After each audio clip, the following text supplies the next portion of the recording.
Okay, let me check. Everything is in tip-top shape.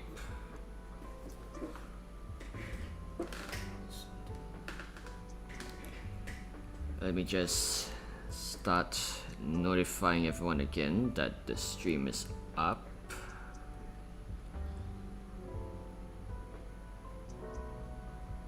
Okay.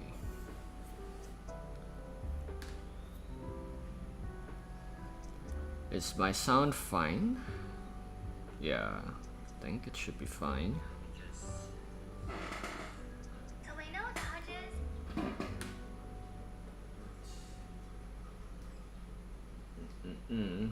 Not that.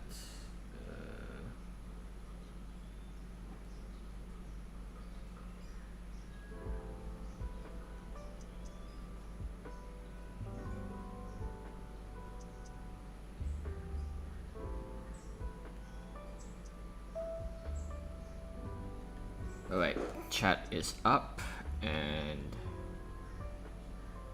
okay, this thing is muted. Alright, so welcome everyone to my panel for the SMMR of RWBY fan RTX event. My name is Saito Kun. I am an artist and RWBY fan project creator. Specifically for what I've done RWBY Remnants, which is kind of like a RWBY AU project that's been kind of going for the past 3 years or so, and of course besides that I've been posting a lot of just RWBY fan art in general, which you may or may not have seen posted on occasion on, let's say, the RWBY Reddit or Twitter or any places like that. So for today, what I want to do is I want to talk about which is the topic of today, which is making RWBY your own through fan projects. And what this is about is I'm going to take you on a journey through the history of like RWBY fan content throughout the years, and kind of just talking about just a general history of how things have been, how fan content has sort of evolved with the show itself from its early days until now. And that's sort of the first half of this stream. So for those of you watching the VOD, the first kind of half an hour to an hour of the stream will be talking about that, the history of the RWBY fan content, which you can see on the itinerary on the left side. And then the second half, I'll be talking about specifically my own project, RWBY Remnants, and sort of how it evolved over time as well, and the kind of insights and stuff I learned while making it that you can sort of help learn from as well, because the purpose of this stream's topic is to kind of help you all kind of get a sense of what everyone else has created for RWBY and how and if you're watching this, you're probably someone who wants to make RWBY fan art or a fan project or a story, fan fiction, and you kind of maybe want some pointers or what to do, or maybe some reference, and that's kind of what we're doing today. And then at the end of it, I'll sort of give a rundown of general advice and learning points, and at the end of it there'll be a Q&A session if there's time.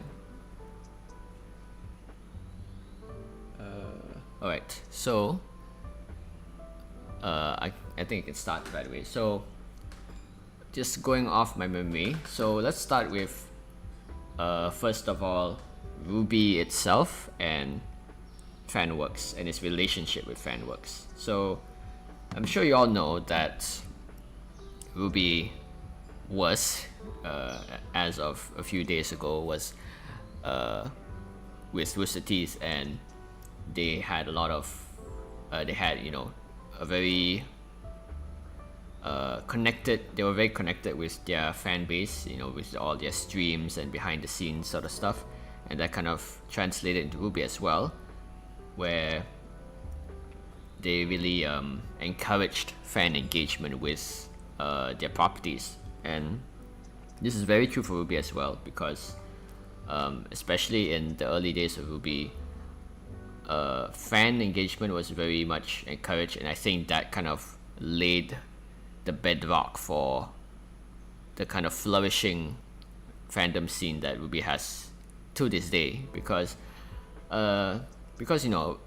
given the recent news about Viz acquiring RWBY, and I think a lot of people have kind of, who are happy that RWBY has stayed on for so long, are kind of impressed or surprised even that RWBY as a franchise has survived for the past 10 years through a lot of ups and downs. We can definitely admit that, and I think a huge part of that is owed to the thriving fandom that it has, that even through its many twists and turns and upward and downward trends, the fans were still very much active, even between hiatuses and all that, that we still engage with RWBY in many ways. And I think that's something that really was a crucial factor to its survival up to its acquisition by Viz. So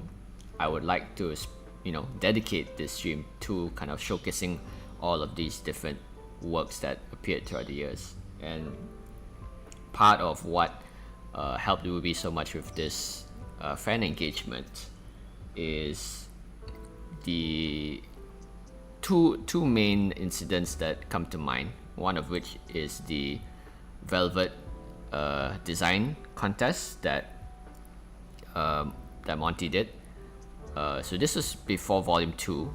So let's flash back to around, RWBY came out in 2013. That's when Volume 1 came out. So this is around 2014 or slightly before that, where before Volume 2 came out, they had a contest for designing Velvet, which is the bunny girl, and who appeared in Volume 1, and there were 1,300 entries for designing her outfit, and eventually, of course, this were the winning entries. And there was even a RWBY production diary that went in depth on it was this one, RWBY Volume 2 Production Diary 1, that went into detail about the decision process behind choosing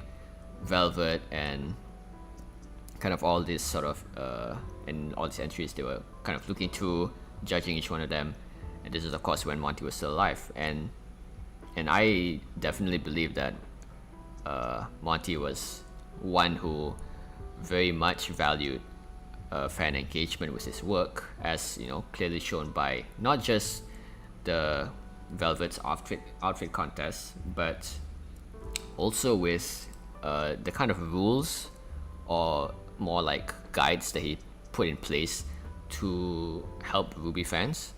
So one that I think people know about is the color naming rule, where Monty sort of gave a written guide on if you wanted to make a RWBY OC, so an original character, what sort of kind of rules or guidelines you can follow for naming them, which is using a color name or something that sounds or evokes a color, and these were the rules that Monty placed to kind of help and encourage fans to engage with the world. And that definitely happened, because I remember the days of browsing through DeviantArt and all that, and seeing a lot of these RWBY OCs back in the day. And not just that, but Monty also has mentioned before that he wanted rather he designed the RWBY characters in, you know, during the early volumes, that for them to be very easy to cosplay. That's kind of why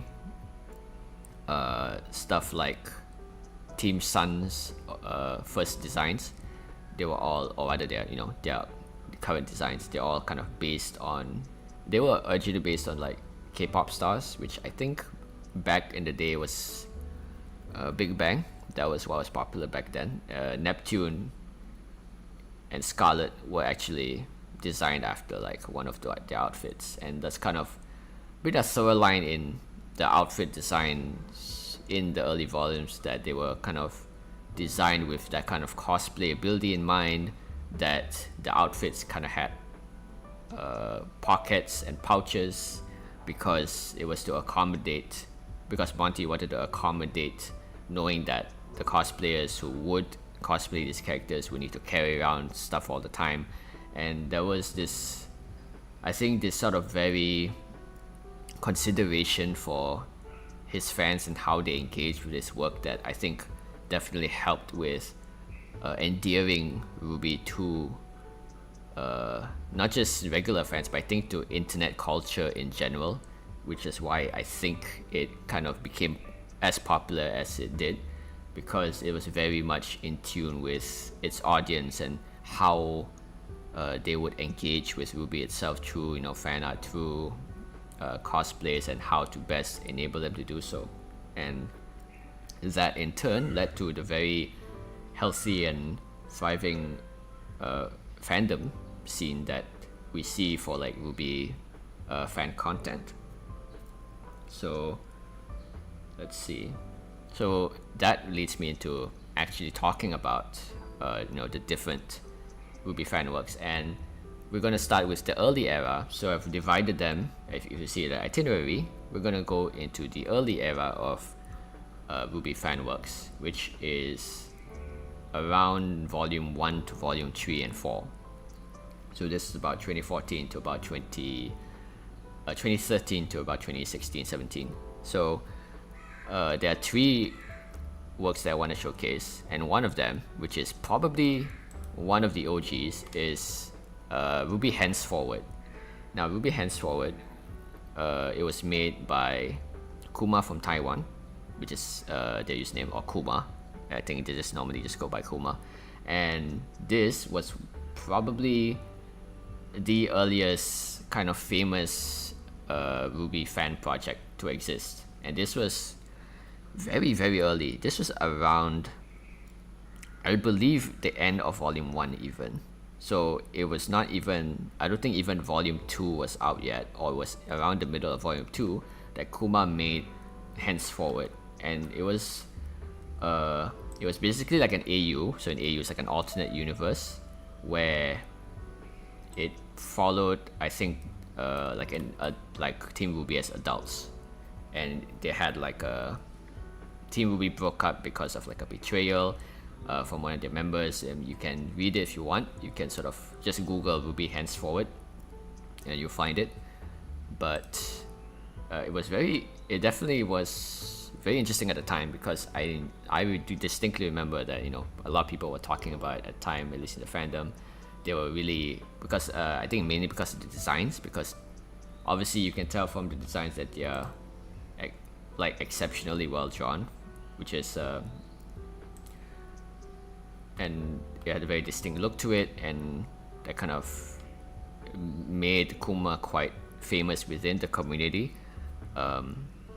even to the point where I think Kuma was hired by Rooster Teeth at some point to illustrate one of the DVD covers for RWBY, one of the seasons. I think it was either the volume 1 or volume 2 DVD covers that Kuma helped illustrate, and I think Kuma also helped contribute to one of the manga anthologies, which is, you know, again pointing to that idea that how much RWBY kind of, you know, engages with its audience, and even kind of in a way elevates some of their work to official status.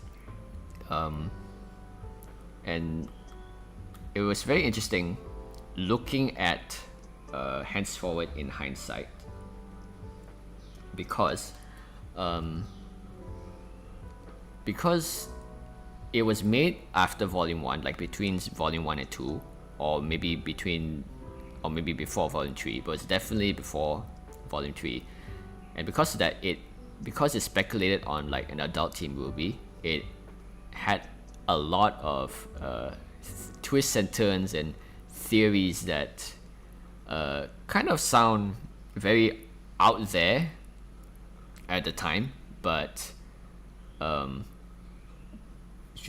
very out there at the time, but perhaps at the time of reading it, it was probably very engaging and like stirred a lot of people's imaginations, because like one of the main parts of Henceforward, like it literally starts with that premise. I'm not sure if it'll be here, but I mean you can kind of see like general thing here, but it kind of started with Blake betraying Team RWBY at some point. I mean it's literally like in the first chapter or so it's not really a spoiler. Like she betrays them and then runs away.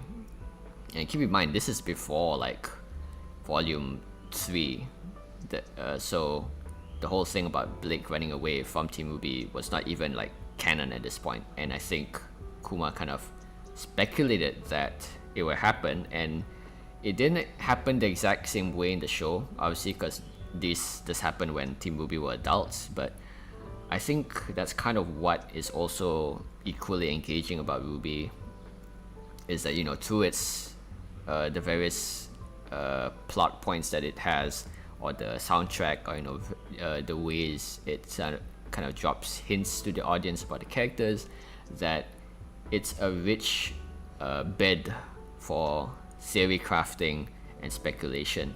And I remember very clearly in like the early days of the fandom during Volumes 1 and 3 that that theory content was kind of the most popular content on YouTube for RWBY at the time, besides, you know, reactions, which were kind of always there, because like there were just a lot of people just kind of making theories about back then, because, you know, none of this stuff was even confirmed or really built out at the point. Like people were speculating about John's semblance, they were speculating about, you know, Summer Rose, Team Stark, of course, they were speculating about what was going to happen in the future of the plot. And I think that definitely kind of obviously fell off towards, I guess, after Volume 4 or 5, after, you know, and 6 obviously with the Lost Fable episode, that when things started getting more confirmed and canonized. But definitely in the early volumes of RWBY, it was a very fun time to be in, because everyone was just, nobody knew what's happening, and everyone was kind of speculating on what could happen, and that led to a very active, you know, AU crowd for RWBY. And so that's kind of the main thing for Henceforward. So it's kind of this, you know, the landmark very very early RWBY AU, and it's very interesting to kind of see all these choices that Kuma made regarding speculating about the future of RWBY's plot and how it plays out. And so if you want to kind of study study it and compare, like, you know, obviously like what we have now and compare it in hindsight, Henceforward is an excellent place to study it. But, and obviously in the rest of the early days, the early volumes of RWBY, there were like other fanworks as well, and one of them is obviously one of the famous ones, which is RWBY the Silver series by Mark Zhang. So I think most RWBY fans would definitely heard of or watched one of the Silver series, and this was a fan animation series made by Mark that started with the Charcoal trailer and the Silver trailer, which were kind of released around the same time, so they're kind of interchangeable.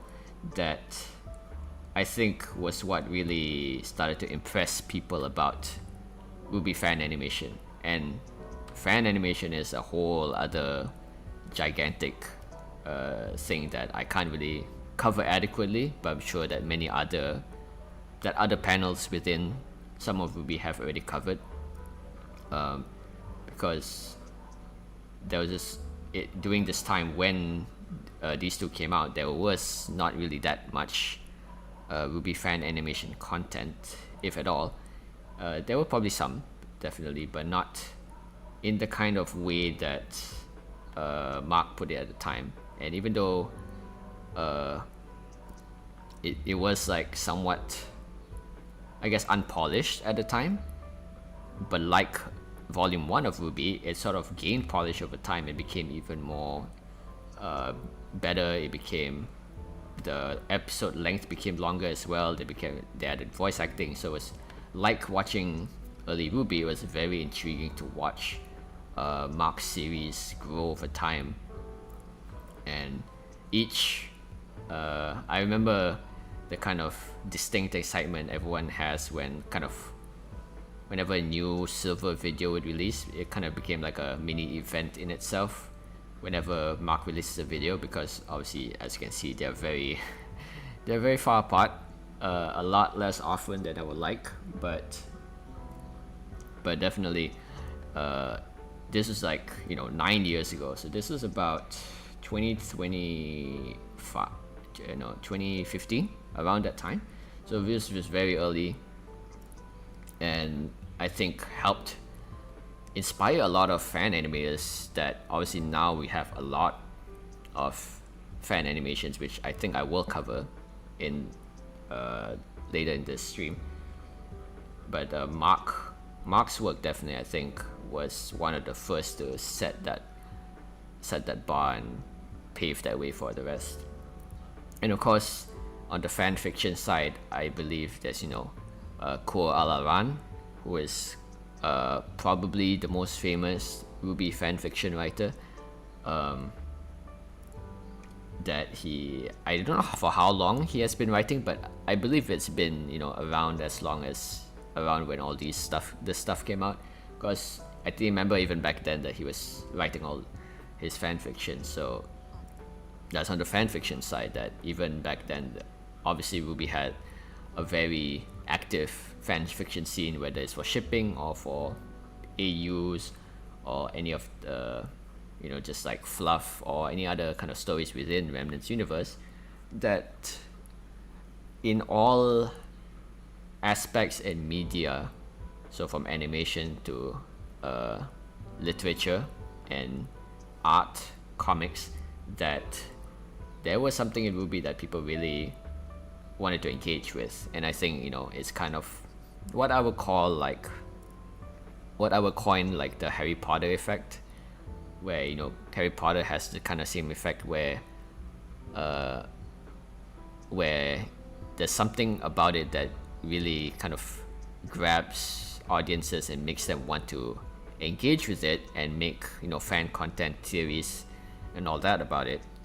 And I think a large part of that is in part due to its imperfections, because obviously we know that Harry Potter has a lot of plot holes and unexplained characters and all that, but ironically that kind of helped to service its fan reaction, because it provided a hotbed for them to theory craft and fill in the blanks with their own creations, with their own speculations and stories about what these holes, how they could fill them with their own stories. And I think it's very much the same for RWBY as well, where obviously I think we're not going to beat around the bush here, that RWBY definitely has quite a fair share of its imperfections, and I think that in a way made fans kind of step up to try and work with what they have and make something that make it their own, basically, right? That's the title job of this stream. But yes, so that's kind of the early era of RWBY. Obviously there was a lot of different stuff in that time. A lot of RWBY OCs kind of flourished around this time as well, but that's kind of it for the early era. And now I kind of want to move on to what is the next a significant era that I would consider for Ruby fanworks, and that is the rewrite era. So the rewrite era came about around the time of volumes 4 to 6. So obviously this was around this is after Monty's passing, of course, and after volume 3 kind of blew the world right open with Salem's reveal and kind of the world being kind of opened up. And of course with volume 4 onward, that kind of led to a division between fans about, you know, whether this was kind of the direction that the show should have taken, whether they, you know, should have gone open world or stayed in Beacon longer.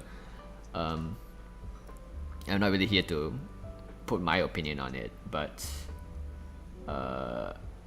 just to say that the fact that this was kind of like one of the main division points within the RWBY fandom, and of course regarding like all the different writing decisions made in those volumes following, that led to a lot of fan dissatisfaction. And this is something that I speak of, like, you know, in an objective manner, that there was a lot of dissatisfaction and frustration with kind of how the show was going around, you know, the volume 4 era, which in a way has never really stopped since then, but it kind of really dug its claws around this time.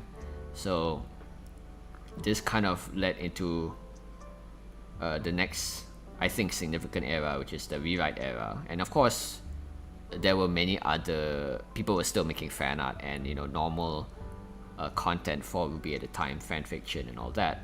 But I think for me, who, you know, has been consuming RWBY content non-stop for the past decade, what I noticed most significantly was during this time everyone was making like their own rewrite or their own kind of reimagining of RWBY, because, you know, obviously with the direction the show was taking post volume 4, fans started kind of entertaining the thought of, you know, I don't really like how this is going, what if, you know, I sort of did my own spin on it. And that kind of became its own wave that rode for a pretty decent amount of time. And I think the first that really kicked it off is, of course, I think Fixing RWBY. So Fixing RWBY is by Celtic Phoenix, and it has existed for, let me see how long. Oh, we don't actually play any sound. Let's mute that. 7 years ago. So this was around, let's see, 2018, 2017. So it was around volume 4 or 5, if I were to estimate. And Fixing RWBY is basically a kind of breakdown of like the entire universe and story of RWBY from the start, and kind of like rearranging parts and all that into, you know, what Celtic and his team sort of felt kind of would serve the story better. And I definitely want to talk about how Fixing RWBY approaches things, but I want to kind of lay out first all the other rewrites that appeared around this time, so that I can sort of explain all of them at once. So Fixing RWBY is one of them, keep that in mind. And then another one that came out around a bit later, because Fixing RWBY, I would almost say Fixing RWBY was kind of almost in the early era itself, but it was definitely kind of the progenitor, not progenitor, but kind of, you know, the first real instance of like rewrite content within RWBY, which is a very significant part of fan content.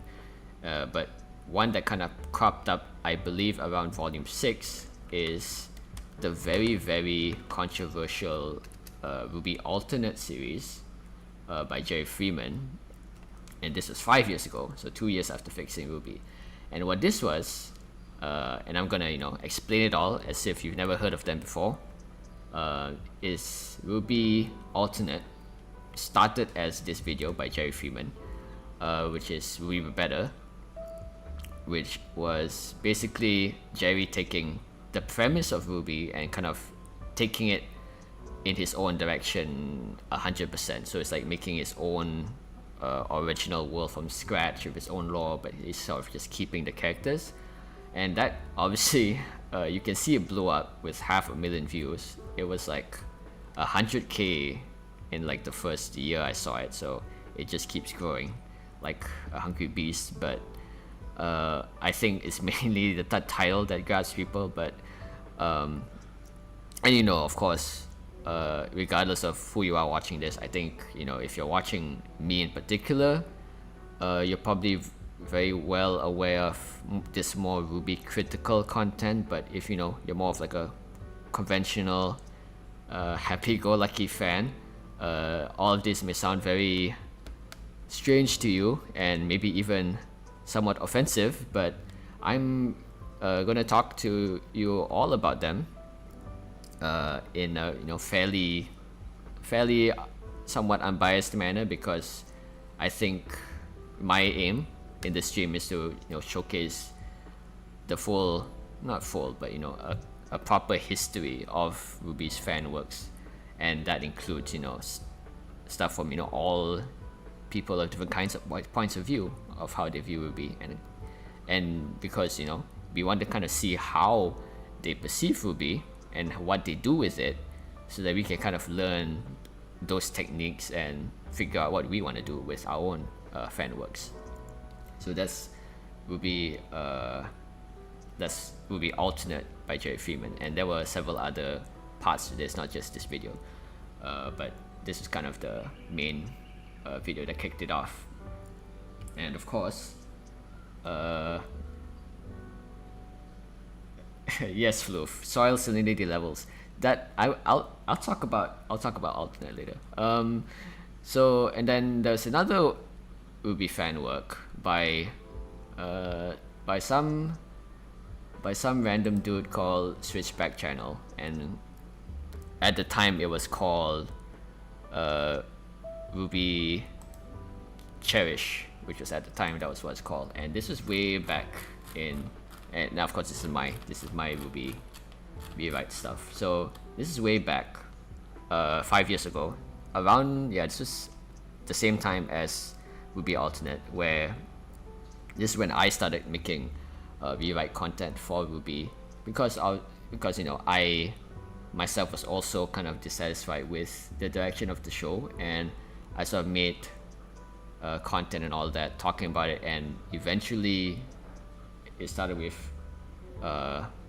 my own AU called RWBY Cherish. Actually, it was before that, it was called RWBY Visions. So it was kind of like a constantly evolving work, which is why I kind of want to break it down in the second half of the stream. But just know that, put a bookmark in it, that this exists in the timeline, and I'll sort of break it down in more detail later. But this is one of them that was in the rewrite era, and so just a little bit of self-glazing, but we'll move on from it promptly. And more stuff that appeared. What was the other one? There was one more. Oh yes. This one was kind of a bit more lesser known at the time, but it did crop up in that era, which is RWBY Noir.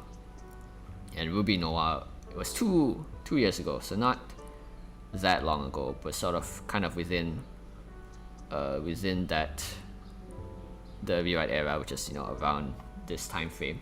And RWBY Noir was also kind of a rewrite of the show from the ground up, and it was basically RWBY but in like a more noir setting and tone. They said that they were going to release this project in like 2023. I have not seen hide or hair of it, so I assume that they kind of just gave up on it. But it you can still see like the videos for them explaining like what their decisions were with it. So which I'll kind of break down later as well. But you know, RWBY Noir was also one of those, and there were of course other fanworks at the time as well. One of them that comes to mind is RWBY. RWBY is also a fan rewrite project, but it is a fan fiction. So rewrite content was more popular on YouTube because I guess it kind of started that way. The videos with Fixing RWBY kind of setting that precedent, but RWBY was a fan fiction series, so all this artwork was kind of just promotional art to help promote the story. And I don't know if RWBY is still going, but it started fairly recently as well. Maybe can't be more than 2 years ago. So, but RWBY kind of appeared towards the end of the rewrite era, and was kind of one of the last major ones that I know of that appeared. And these were kind of all the so-called main players that were in the rewrite era. And it kind of, obviously, why I showcase them is to sort of illustrate that the journey of the fan works that RWBY has kind of illustrates the fans' relationship to RWBY itself over time, where obviously early on there are all these fan animations and stuff, but during this era, around 5 to 2 years ago, there was this very clear sense of dissatisfaction with the show that obviously translated to people pouring these emotions and these hang-ups with the show into their own projects. And you know, I'm counted as one of them, and it sort of I think speaks as to how fans felt about the show and its direction at the time, which of course it was mostly contained to YouTube. It was not really a thing, you know, on like DeviantArt or on Reddit or any of the other places. But you know, since RWBY kind of started on YouTube, and you know, all the reaction content also is on YouTube, I think it is like a significant place, because you know, that's kind of where a lot of RWBY fans kind of are around, and you can sort of get a sense of what fans thinking during that time. And of course, a lot of them had quite a lot of views as well, as we saw with the RWBY alternate. But yeah, so with those laid out, I kind of want to talk about their approaches with RWBY in specific, because every one of them had different approaches to how they reinterpreted RWBY's lore or characters or story arcs, because you know, obviously everyone has a different idea of how to some to fix and some to improve. And even like, you know, the wording is very important, right? Because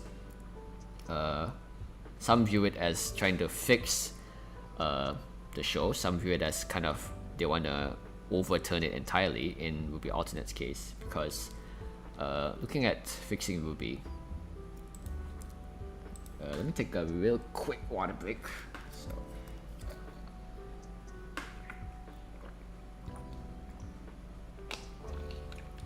Alright. So back to fixing. So fixing, just as a disclaimer, I am like kind of like on the fixing RWBY art team, because the fixing RWBY is an interesting case, because it started off as just like a bunch of videos where Celtic is kind of narrating over screenshots of the show and just talking about his ideas. And this is kind of the main approach that Fixing RWBY had throughout its run, during its early run, where it just had screenshots or footage of the show with Celtic narrating kind of what changes. But over time, as more people grew interested in it, it started gaining like an art team and like volunteer artists who kind of helped to draw stuff for it. And that didn't really happen until, I think, until volume 5, which is quite a significant ways in. But at this point, but even here, I think it was still quite sparse. Like, there's some art, as you can see, but it was still kind of here and there in between. But I think it was the fact that it was like a fairly significant fan project that had like that kind of mobilized enough fans to kind of make stuff where that makes Fixing RWBY quite unique, where up to the point where they started making volume 6, that it almost became that almost every shot in the volume is just original art at this point. So again, that's one of the very interesting things about these sort of long form fan works, is that they start evolving much in the same way as the early show, that they start out, you know, unpolished and rough. They're kind of just doing things within their means, but you know, through gaining popularity, through gaining various, you know, support from fans and all that, they're just people who are really like want to engage with these ideas, that we start getting like art and more polish and production value for these sort of projects. And for what Fixing RWBY did is, it kind of takes the main story of RWBY and the lore and all that, and it kind of makes adjustments to it, right? It kind of like tweaks things here and there to kind of service what I think Celtic describes as kind of what the kind of story that they were sort of trying to tell with RWBY. So in the sense that he didn't want to change too much of it, right? Which, you know, is kind of a topic of debate among, you know, people who know about Fixing RWBY, whether he changes too much or too little. And that's kind of the thing, because later at some points, I mean, of course, obviously as it went on, it gained like more changes over time, where it became more divergent from the canon story. So of course it would become more different over time. And some people didn't like it because it changed too much, because at the end, I think one thing that is, I think, the most prominent part of Fixing RWBY is the fact that in this one, Roman Torchwick becomes Ospin's host instead of Oscar, and that one decision, I think, sort of, you know, snowballed its way into the other writing decisions he made for Fixing RWBY. And you know, Celtic explains a lot of his reasonings for that, because of, you know, Oscar as a character and Roman, and you know, all that. That's for, you know, if you want to find out more about it. But that, I would say that is kind of the only real significant change that Fixing RWBY did, that really like diverts from the main story. And of course, that decision would lead to other incremental changes in the future. But other than that, Celtic Phoenix's goal with Fixing RWBY was kind of to just make these minor adjustments to the story, like maybe add like a little bit of a character arc here or all that, but the structure is still the same. It was still like the students going to the school, and the fall of Beacon at the end of volume 3, and all going to Mistral in volume 4, and volume 5 with the attack on Haven Academy. So all of these are still following kind of the same plot beats that the original RWBY has. It's just that the kind of minute details in between, Celtic kind of wanted to polish them and give them a bit more, to tweak them around to kind of what he thinks is sort of will fit the characters more, or fit kind of the overall plot and themes more, which, you know, people have debated. But I think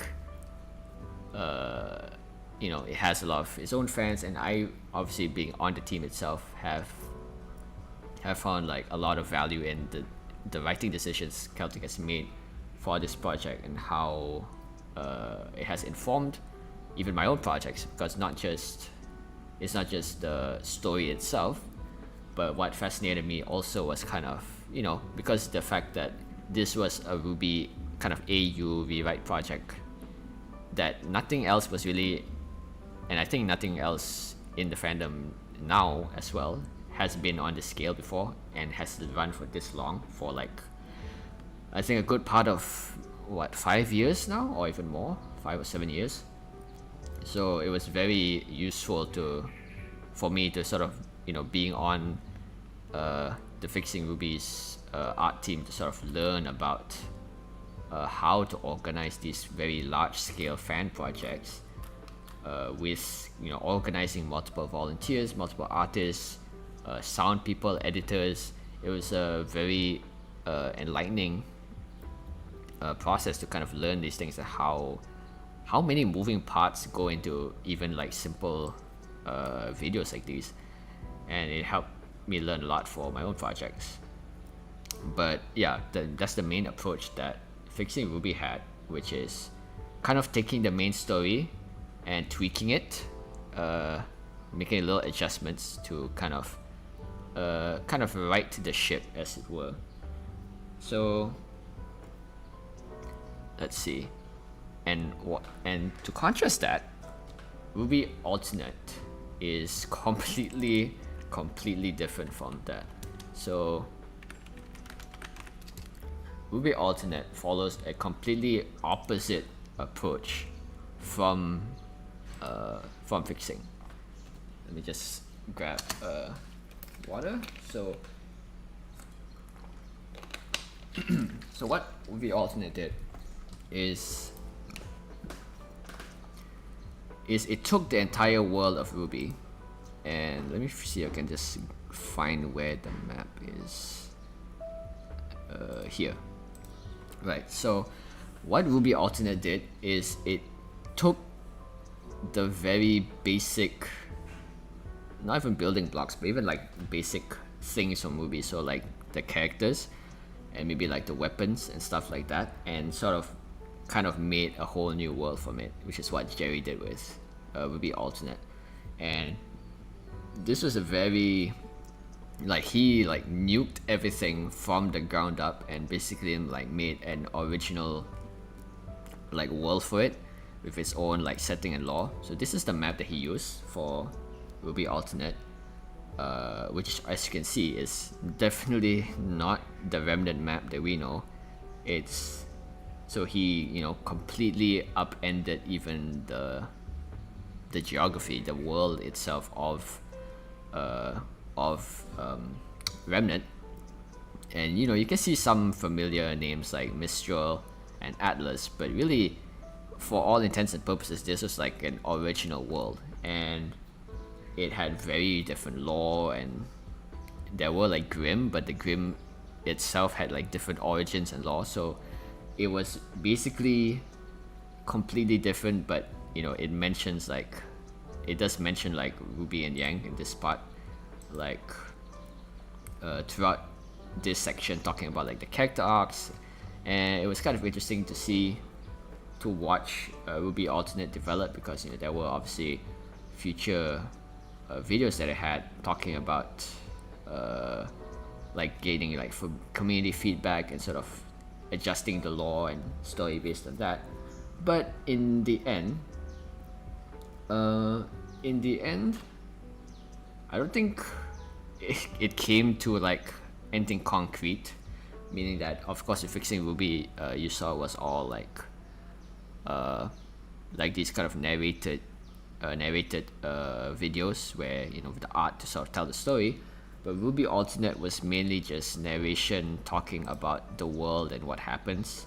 So it was very much just like just Jerry narrating what kind of happens in the story. I don't really know what's happened since, but I believe I think even in this latest video, which is about a year ago, he's still only talking about just the lore.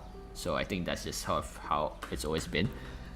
And RWBY Alternate is I've seen it firsthand, and in a way, I'm still suffering from the effects of it because it obviously you saw it had a lot of views when it first came out. I think simply because of the title that a lot of people kind of engaged with it and debated about his approach to RWBY, because as you can see, it kind of took RWBY itself, nuked it from orbit, and then kind of rebuilt it using whatever he wanted. And a lot of people liked it. They thought there was a better constructed world. It had maybe like a tighter history, and it had a easier to follow history and story.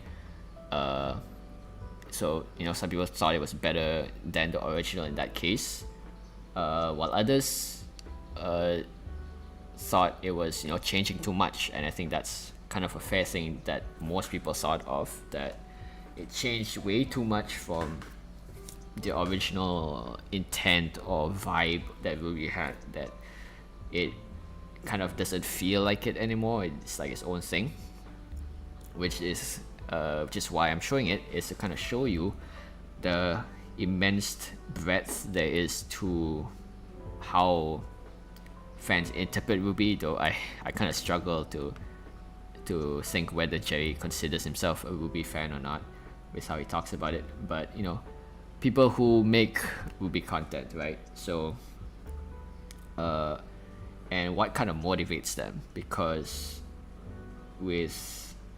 if you're like a RWBY fan watching this and you're kind of like this is like unusual to you, there is like a lot of different motivations as to why people will make projects like these. And I think a lot of it is like I said, frustration with the direction of the show, dissatisfaction with its decisions that they've made, the story of the characters. I think that's kind of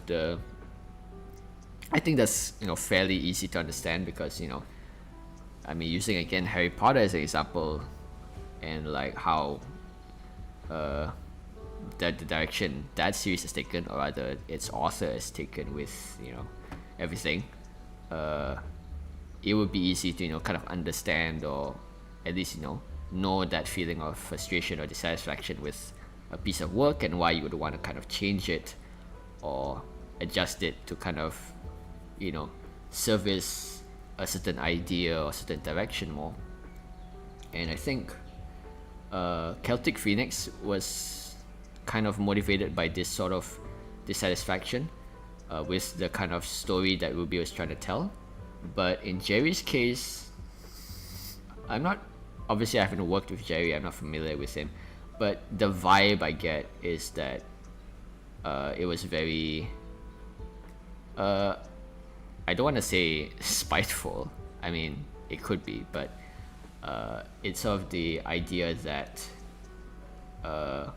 Jerry's approach really does not regard like nothing is secret, right? Like nothing is secret. The lore, the trailers, all the characters. If it kind of works, or if it's needed, then it stays. But the rest, he can just sort of he gets rid of wholesale, and that's kind of his approach to this rewrite of RWBY that he did. And it is certainly an approach, and obviously it's very popular.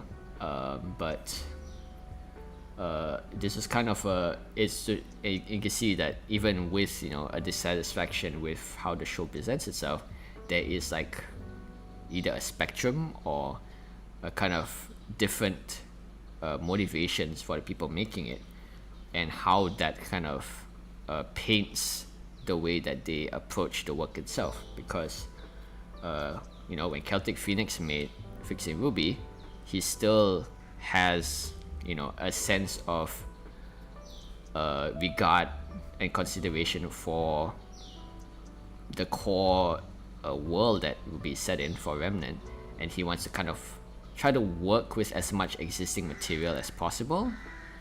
Whereas in Jerry's case, he wanted to just destroy everything and rebuild it, kind of basically for his own purposes.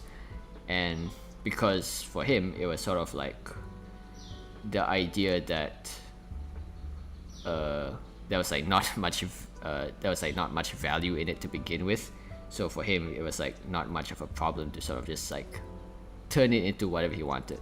And you know, whether you agree or disagree with that is up to you. But I'm there to highlight kind of the thought processes that kind of go on within with these two creators. And because of Celtic Phoenix and how he approached fixing RWBY, a lot of people think that a lot of people that maybe like critique fixing RWBY say that that it doesn't change enough, because if the idea is that you want to sort of take the Ruby base and sort of improve on it, but some people argue that RWBY itself is too flawed to kind of just make more minor adjustments and it'll work out. It's something that you kind of have to rework from the ground up to kind of make it work. Maybe not destroy everything the way RWBY Alternate did and like kind of make an entirely new map and everything, but definitely like maybe change more things, the direction of the plot, maybe rewrite the way the entire plot flows to sort of rework things so that the foundation is more secure. Because a lot of people argue that fixing RWBY, part of its flaws is because it's not working from a solid foundation. Because you know, if the premise is that RWBY's writing was like flawed, then trying to fix it but still using that original base is using like a flawed foundation. Because you know, as we know, RWBY is definitely like a very unpolished production. That's not really like a matter of debate or contention, as you can see from like volume 1 and how rough it was, how like, you know, an entire quarter of it was just dedicated to John.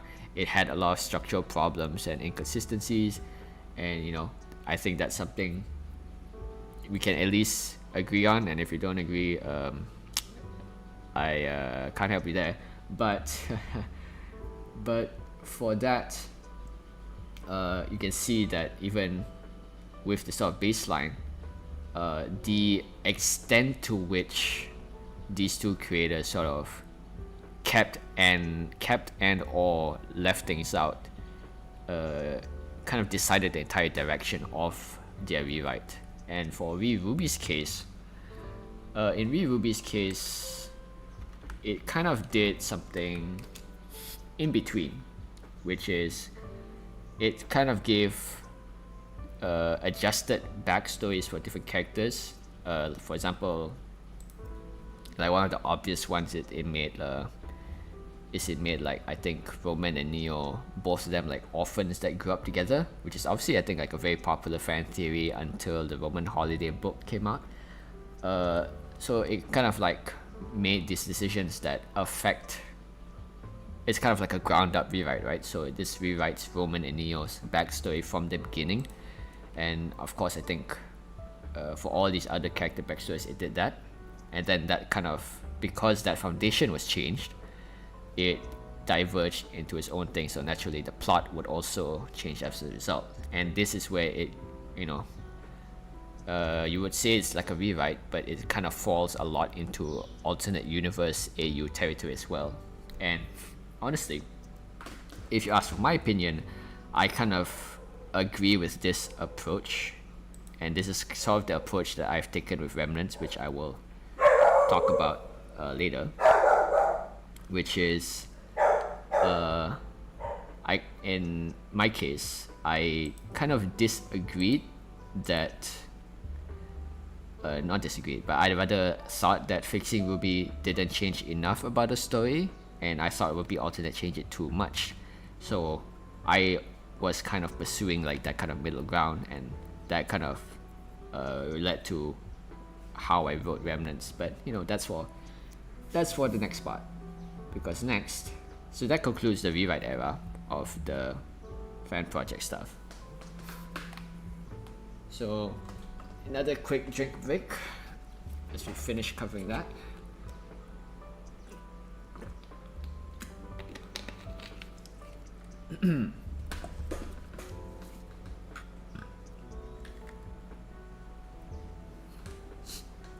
Let me just check the comments real quick. Yeah. So Alec Power says that it may not have been spite entirely that Jerry was motivated by, but yeah, I guess it's more the sense that he didn't really care about RWBY, because I would say Jerry is not really like what you would consider a RWBY fan. Like, you know, he's not really engaged with it. He's just kind of more interested by the ideas it presents. So he's kind of RWBY Alternate was kind of made with that kind of outsider's perspective of someone who has no real stake or attachment to the world itself, kind of seeing what he can do with it, and that's kind of why it is so liberal with how much it leaves out of the canon material. But yeah, so that concludes the rewrite era, and now we enter the modern era of RWBY fan content, and that is, I think, I will call it, well, I don't know what to call it, but it's sort of what is observed as a resurgence in fan animation. So we know what we saw with like RWBY Silver with Mark and all of his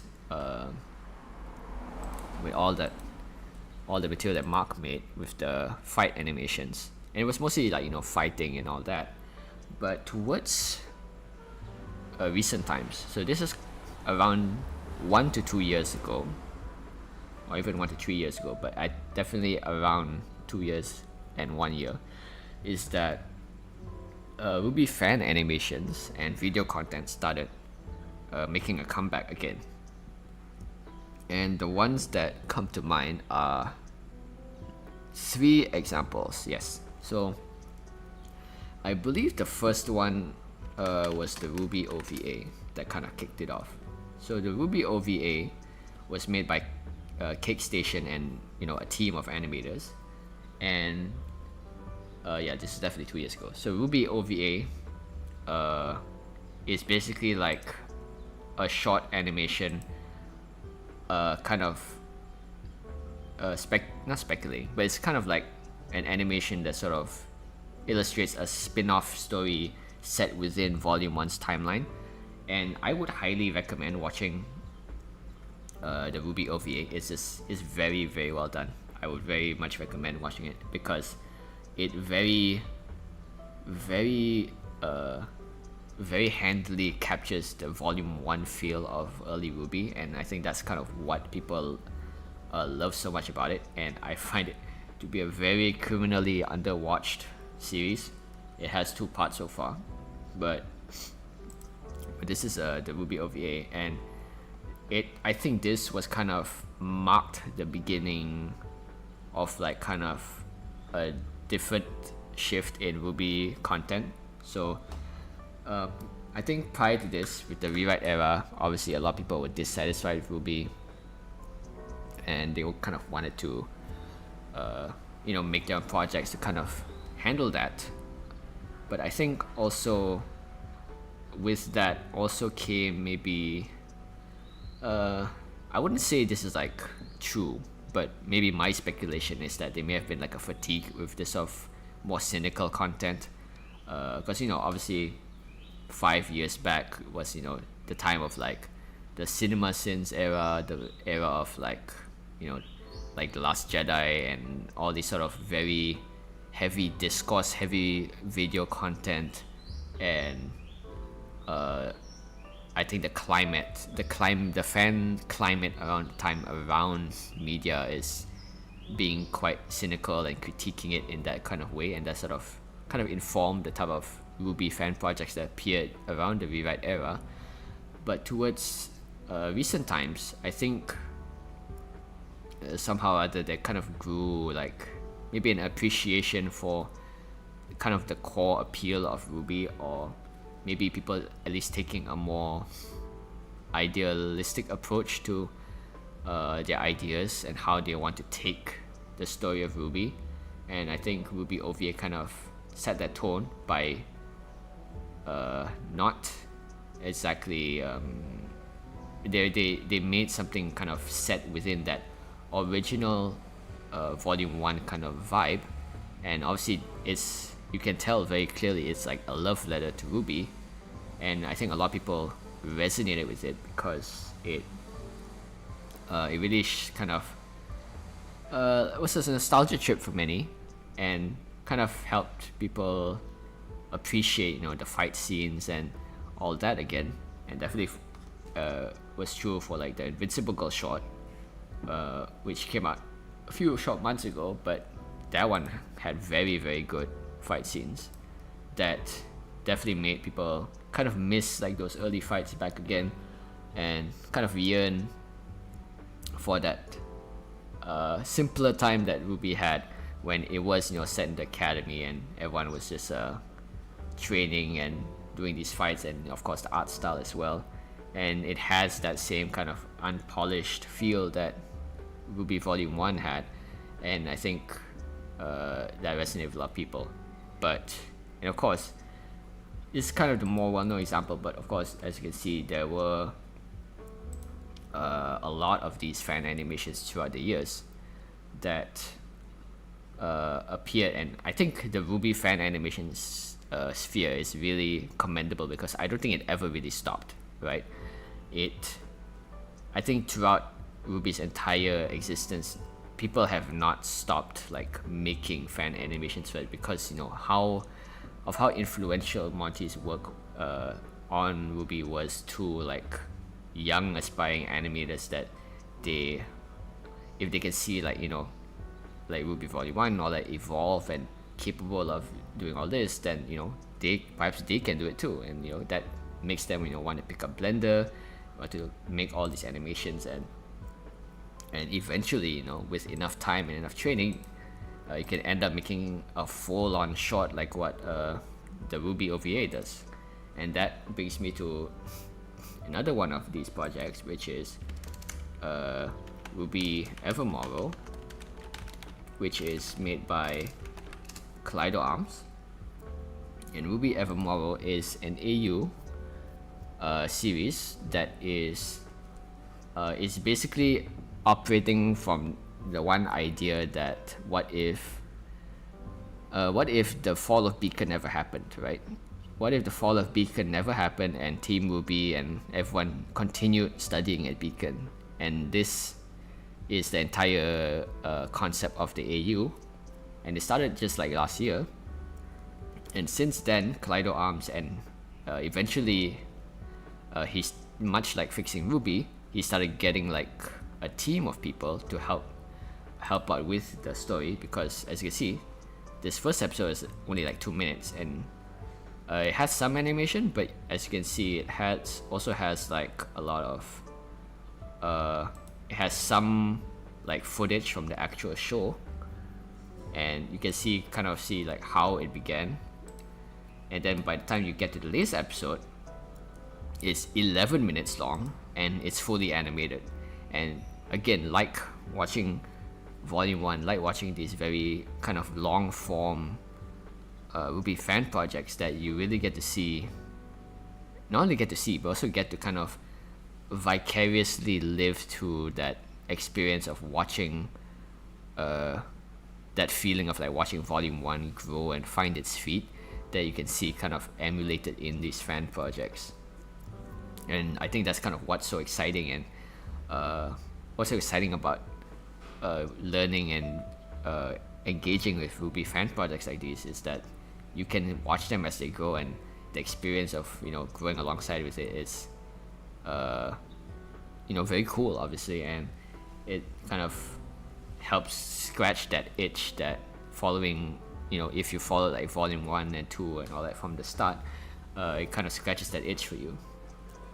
And for RWBY Evermorrow, it's still going, and I'm kind of, I'm not on the team, but I am like credited on some of the videos, just for like helping here and there. I'm mostly just there to kind of be a fly on the wall and see what's going on, and it's a very cool production. They have like a lot of they've gotten like a few more animators recently, and they're still working on it, so the next part of RWBY Evermorrow should be out when it's out. But they've been updating quite consistently since the start, and I think I think these kind of projects are what I like most about RWBY fan content, is these sort of long form video projects. So like Fixing RWBY, like RWBY FNDM.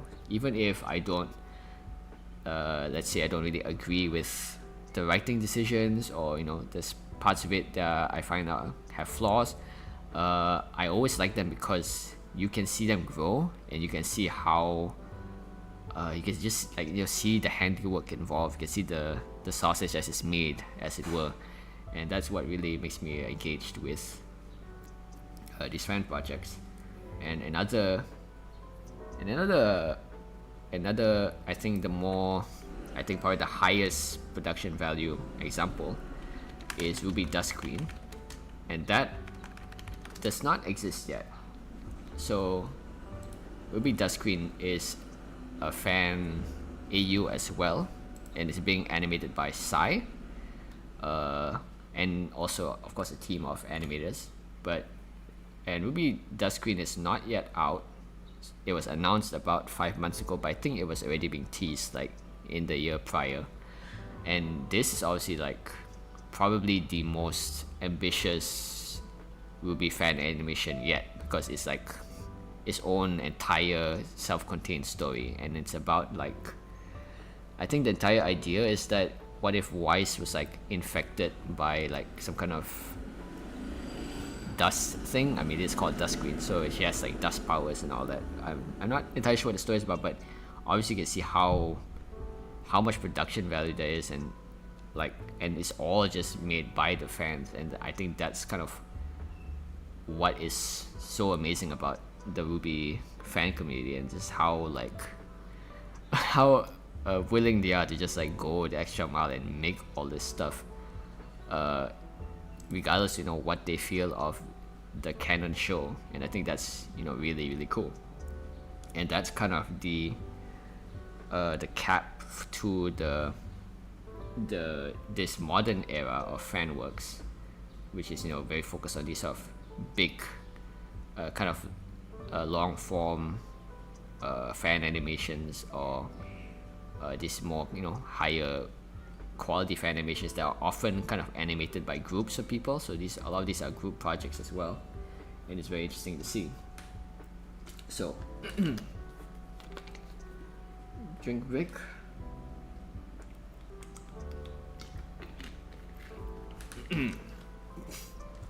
Alright, so now we've reached the second half of this stream, which definitely is going on a little longer than I thought, but hopefully we have time.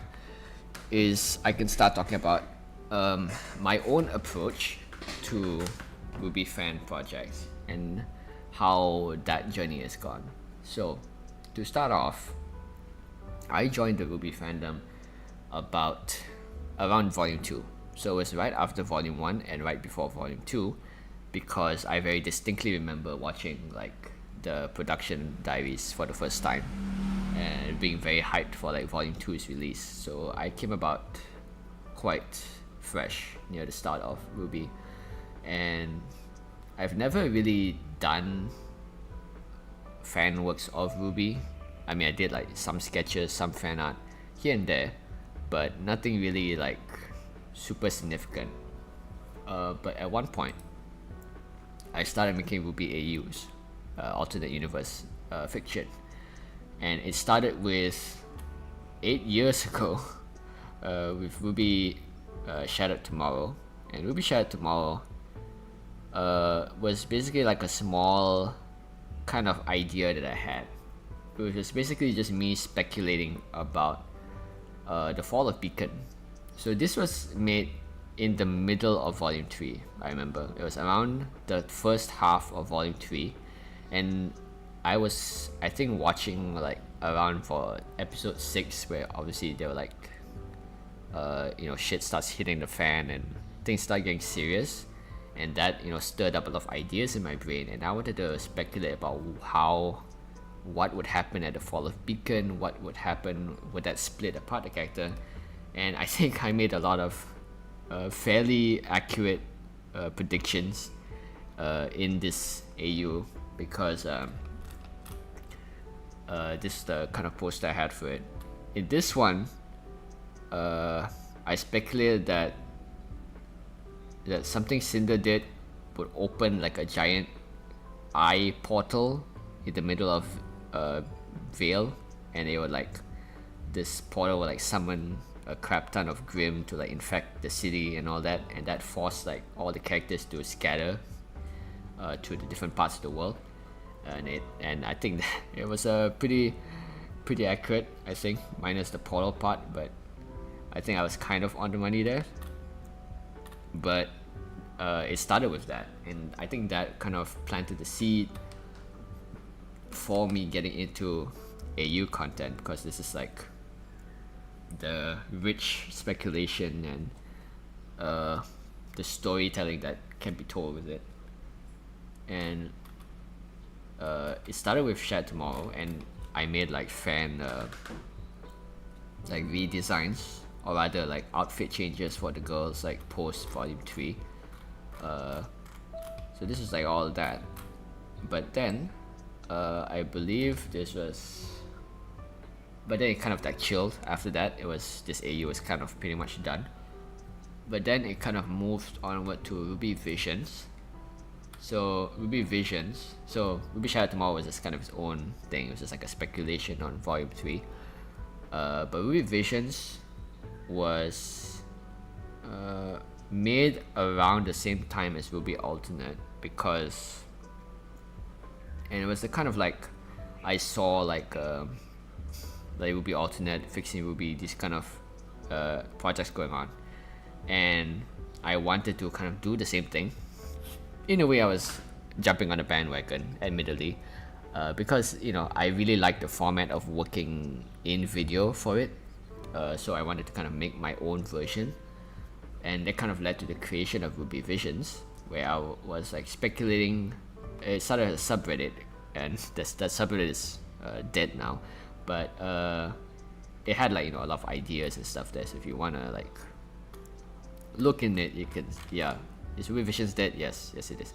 So in it, I just start talking about like AU ideas to people and all that, and the ideas I had there, the main idea in RWBY Visions was, I believe, the idea that there was a rival academy, right? So we all know that there's 4 academies, Beacon, Haven, Atlas, and Shade Academy.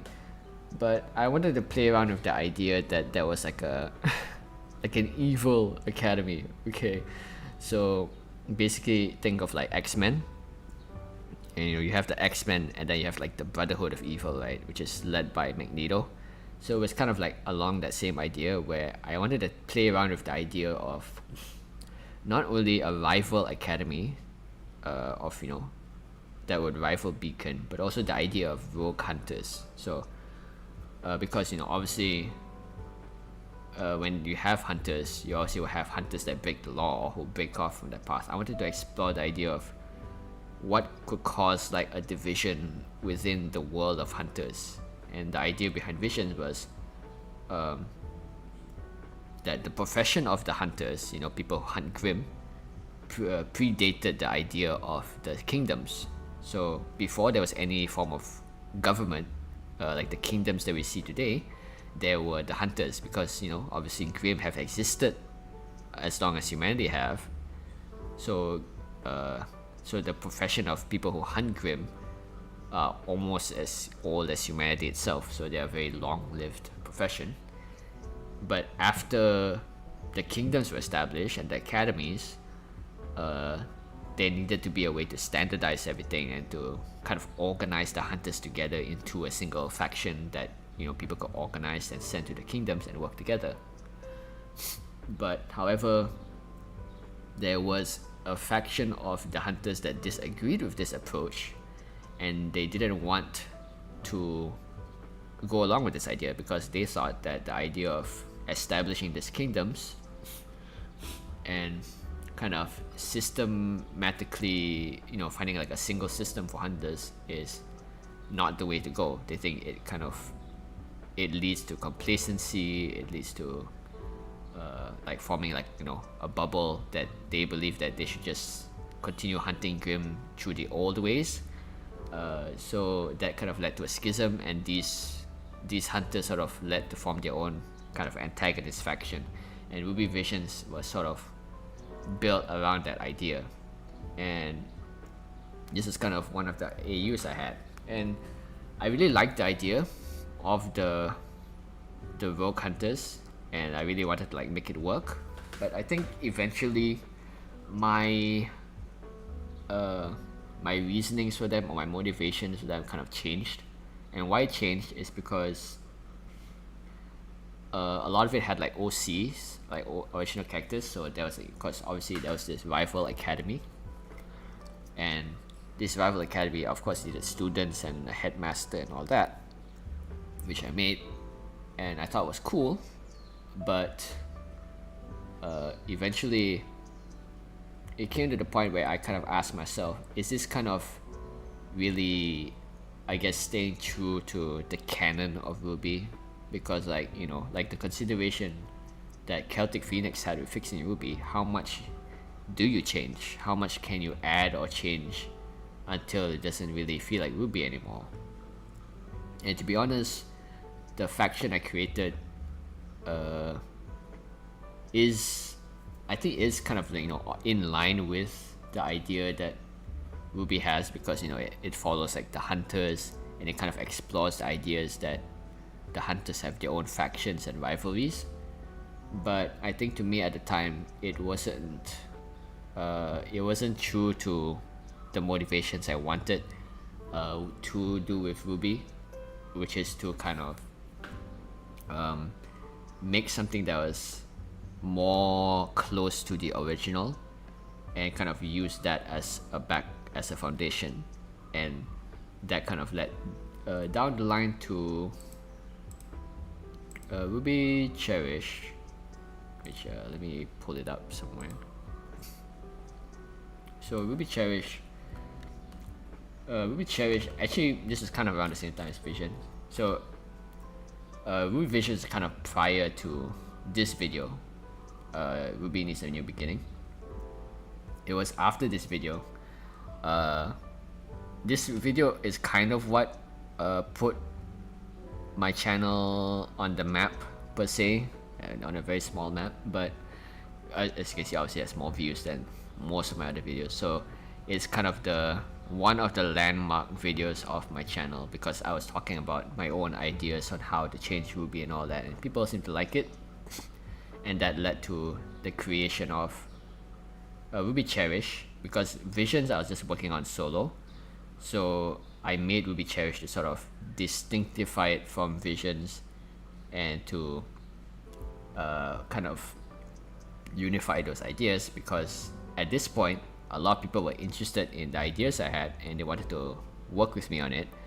So I was thought, okay, we got like volunteer work, maybe I could do something like what Fixing RWBY does and have like a team of people.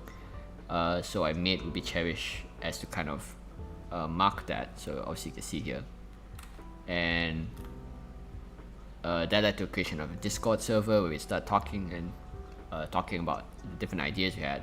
So keep in mind in the timeline that Visions was solo, pretty much. I was just like on a subreddit just asking people about like, oh hey, what do you think about this idea, what do you think about that, but it's pretty much still solo. But Cherish was like a group project, and Cherish had quite a long history. So 4 years ago, and its history was about 1 or 2 years. And what I can tell you about Cherish is that a lot of ideas were thrown around, we were discussing, there were a lot of law documents, like pages and pages of law proposals. We had like, kind of like, we're trying to cobble together a team to do stuff. But what Cherish fell into was a trap. It is kind of a similar trap that RWBY Alternate fell into. And the trap that RWBY Alternate fell into is it had too many cooks syndrome.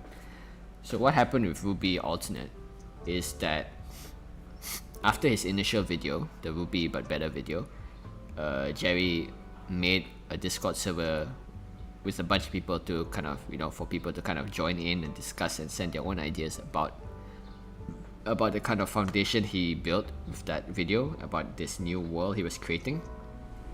And then they were sending their own ideas, how to adjust the law and all that. And it came to the point where everyone was contributing ideas, everyone was kind of like, retconning or contradicting stuff. Then they needed to organize those people, but then how do you decide whose ideas get approved? And of course Jerry was at the helm of that, but it became like kind of too much to handle at once. There were a lot of disagreements, a lot of drama happened in that server, I believe, and it kind of imploded on itself, right? Because of all these people with different ideas on how to take this idea together, they couldn't really agree on one thing, and it just kind of collapsed in itself. And a very similar thing happened to Cherish as well, where our motivation was to kind of reimagine, rewrite RWBY from the ground up, and rewrite its lore and all that, rewrite how aura works, how dust works, the nature of the Grim, rewrite the backstories for every single character. It was a very, very ambitious, large-scale project that aimed to kind of rewrite and improve upon, or tweak every aspect of RWBY's world and its characters. So in every single aspect, like I said. So that led to many people contributing ideas, and of course approval. I gave the final approval, but I think by my nature, I just sort of like, a lot of them very cool ideas and I wanted to use them all, to the fact that we were in permanent world building mode, as it were. So we were always just coming up with ideas, but nothing was getting made, right? So unlike fixing RWBY, where there were like videos, at least, even if it's just like a narration, there were videos being made of talking like of the actual story taking place, right? Of like art of the characters conversing or doing things together. And RWBY Cherish did not have that. RWBY Cherish was permanently in this pre-production stage where everyone was just talking about ideas that would be really cool if it happened, but nothing was getting made. And that led to a very kind of stagnant cycle within that group project, to the point where I got very frustrated with it. And that led to me kind of taking a long break from it and sort of thinking about what I wanted from the project. And what I ended up deciding was that I was going to end RWBY Cherish as a group project and just figure things out from there. And we sort of went through a whole sort of bunch of stuff and all that. And they agreed, because nobody really like got like concrete stuff done, other than all the law stuff, which I definitely appreciated, because those are like that was like a treasure trove of RWBY ideas, all still in my Google Drive, but which I appreciate. Every single contributor that helped add to it. But I was very frustrated because while yes, it was fun for everyone to make the stuff together, I think if that's what you intend to make, just like a thing to bounce off ideas of each other, then it's fine. But I think I wanted more out of the project. I wanted like tangible results. So it led to me taking a long break, like about a month of just not thinking about RWBY at all, and just like cleansing my palette of everything. Because this was the time around volume 6, the end of volume 6. And I remember being very let's just say unhappy with volume 6 and how it went. And I think volume 6, and along with the frustrations with this project, were what made me almost want to quit the fandom altogether and RWBY, just from all the pressure and the drama, and just the feeling that all of this just like wasn't worth it. It was too much effort. There's like all this general discouragement stuff that artists and all that fall into, that abyss. But I took a long break and I really thought about what I wanted from a RWBY project, because obviously RWBY Cherry started because people liked my ideas and what I proposed to sort of do with RWBY as an AU, an alternate universe.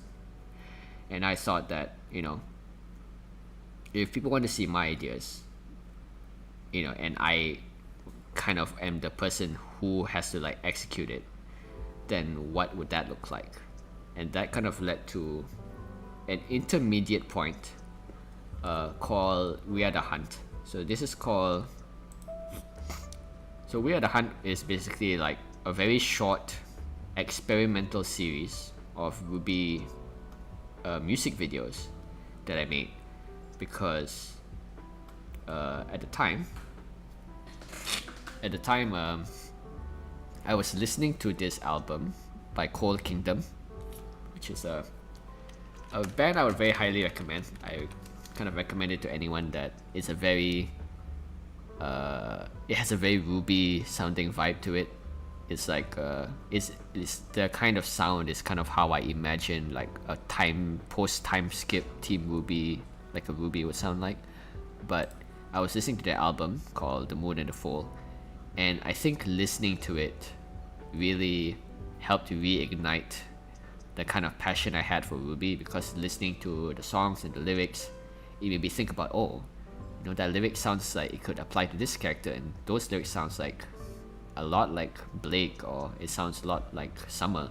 And that inspired me to just sit down and draw a whole bunch of these music video stuff that is just like, oh, that's a sound to it. There's just like a scene, right? It's just an illustration of something in RWBY, like it's a character or like some kind of dynamic with the lyrics there. And I did one for every single song in the album. So this is about Summer, and this one is about like Wise, because somehow every single song in that album reminded me of something in RWBY. And like kind of making these illustrations and sort of like really thinking about what I wanted to do with RWBY. And after I concluded like this series, We Are the Hunt, I thought about, you know, a RWBY fan project again, and that eventually led to the creation of RWBY Remnants, which is what I'm currently working on. And this was 3 years ago, but RWBY Remnants is basically an AU that, like I said, follows like what I wanted to do with reimagining the world of RWBY from the ground up.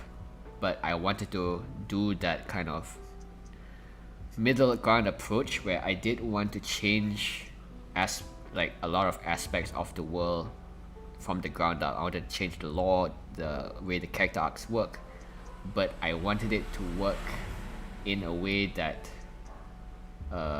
would feel true to the spirit of RWBY, which of course it's very subjective between people, but I feel like it's something that, of course, not only is true to my own perception of what I feel RWBY is about or could be about, but also like it is very much informed by like fan theories, like, or how people think about certain characters, because, you know, stuff like, for example, how people thought like Blake was like an orphan or like a runaway before like Kelly and Kira were revealed as her parents, and it kind of like plays with the idea that what if she was like an orphan all along, that kind of thing, and how that would affect. It sort of plays a lot with the kind of perceptions we have of the characters at the start in the trailers, and kind of asks different questions about how that would change across, you know, different changes throughout the show. Excuse me. And that sort of led to let me just go to the main playlist, and that kind of led to the material of all the RWBY Remnants stuff that I've made up to now, which is still going. It's not as often as I'd like. We're currently working on Red Fantasy,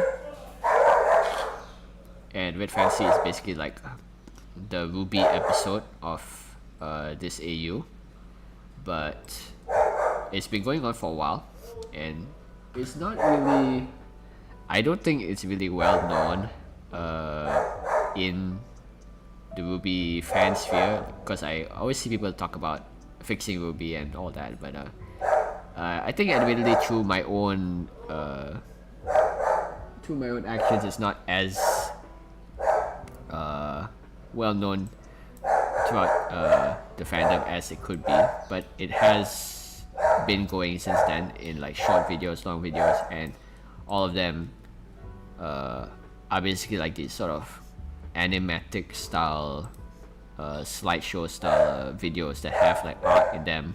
Some of them have music, some of them have voice acting, and all of them they're mainly worked on by me as like the artist, but of course I got people like Caboose and Edelweiss and Rose Petal who helped me, Cable and Arclight, people who all have helped me to create this fan project to provide like music and voice acting. But I want to sort of say like the main difference that hang on, I need to take a real quick break, but give me 10 seconds.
Sorry about that, someone's at the door.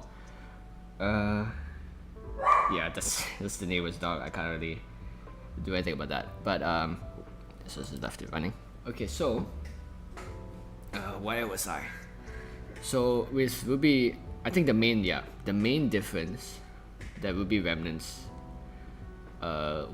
had with We Cherish is that I wanted to prioritize like a finished product, right? Because what frustrated me the most about RWBY Cherish is that it was always just ideas, but there was anything that was committed, right? Because I think we all can understand, as people who make fan projects or who make art, that we kind of want like the most perfect idea, right? Like we don't want to like do all this work only to find out that maybe there was a better idea we could have taken, or a better way that things could be written. Because obviously, if you're a RWBY fan who has like a critical view of the show, you want to think that you don't want to repeat the same mistakes. You want yours to be improved on it somehow. But that can lead to a trap where you're sort of just constantly waiting or iterating, trying to find the best idea, but never actually putting the pencil to the paper. And that led to a long period of frustration that led me to just say, screw it. I might as well pick a lane and just go, and that led to the creation of RWBY Remnants and all of its entire catalog, where that it will be cherished, even though I do appreciate all the work that went to it from the different contributors in it. And RWBY Remnants, I'm working with like a team, a small team of people, but some of them were from Cherish, but some a lot of them are like other folks in the fandom, or that I found on just from auditioning for the voice roles. And I've gotten, as you can see, I've gotten like more done in these for RWBY Remnants that people can actually watch and enjoy than any work has been done for RWBY Cherish. Like all the work for RWBY Cherish is just stuff in a Google Drive to be read, right? It's all a bunch of Google Docs, but at least RWBY Remnants, you can go on YouTube, you can watch it, and you can actually talk about it with people. And that's kind of the end point of what I actually wanted from a RWBY project. And obviously, as you can see, it took a lot of tries to get there. It started with like my small idea with Shattered Tomorrow, and then it became Visions, where I was just sort of like, where actually was more public with my ideas, and that led to RWBY Cherish, which brought more people in. But then I had to realize that I had to get stuff done and kind of be more confident in my own ideas, and that led to the creation of RWBY Remnants as it is now. And I think that was my reason for doing it, and I think yours could be very different as well. I think in hindsight, looking at all of these RWBY projects, I think it's very easy to see like the best performers, like the big projects, like for example Fixing RWBY, which has gone on for so many years that and has got like all this art, or for example like looking at Dusk Queen or Evermorrow or the RWBY OVAs, and see like how polished they look, how nice art and animation they have. And I think I can fully admit that I wanted that too. I wanted a piece of that pie. That stirred an ambition within me, and I kind of wanted it too, which led me to create that group. But I think in the end of the day, you are still making fan work, so it's for something that you love. And if you don't love making it, then kind of what is the point, right? So if your motivation to make a RWBY project is for like ambitious reasons, then sure, go for it. But if all you want to do is just like have fun with it, to just like make like a cool idea that you wanna for example just make a bunch of cool adult team RWBY designs and then just like leave it at that, that's also perfectly fine. I mean, there is a lot of very cool fan projects out there, but you don't really have to compare yourself to them, or necessarily strive to be at the same level if that's not actually what you want. Because you have to kind of think about your ambitions and what you actually want is, I think, one of the key lessons that I learned from doing all these projects for like many years, since 8 years ago, that kind of like understanding your limits and kind of what you want out of the things that you want to make, whether it's something fairly short, or something very long that you want to be more invested in, which leads to my advice section. So that concludes the my RWBY journey section on the itinerary, and we're getting into the general advice. So I kept it all on a notepad file, because it was a lot of stuff to type. So I'll just kind of read it from there. But so my general takeaway and advice for like all of this for my journey is, and I'll summarize the text here, I won't read it all like verbatim, but I've encountered a lot of different obstacles when making these projects. So obviously looking at the different projects I've made, how many times I've renamed them or reboot them to something different, it's quite easy for people to look at it and just say like, oh, you changed your mind too much, or you just been, you know, ending it and then restarting it again. But I think any person who makes art can understand that that is just part of the process. Like that is what, you know, a first and a second and third draft looks like. I was just the person who made the entire process public, so you saw all my first drafts and second drafts and all that, and that's why I had all those titles. But you know, when you play a video game or when you watch a movie, you are looking at the final product. You are not seeing how many drafts that script went through. You don't know how many rewrites it went through, how many different ideas were tossed at the wall before they finally went with what went into the movie. So to that, I'd say that, you know, even looking at these big Ruby projects like FMMR, like Fixing Ruby and all that, these are all the final product. I had the privilege of, you know, being in their teams and looking at how it's made, and because of that, I can say that if you know, want to make something of that caliber, don't feel too discouraged, because a lot of pain and effort and sweat and tears go into it, and it's as much of a learning process for the people making it as it is for you, because I talk to, you know, these people all the time, the folks who make these projects, and they are just as unsure as I am about like the direction to take things. Sometimes they don't know if what they're making is made the right thing or is it good enough.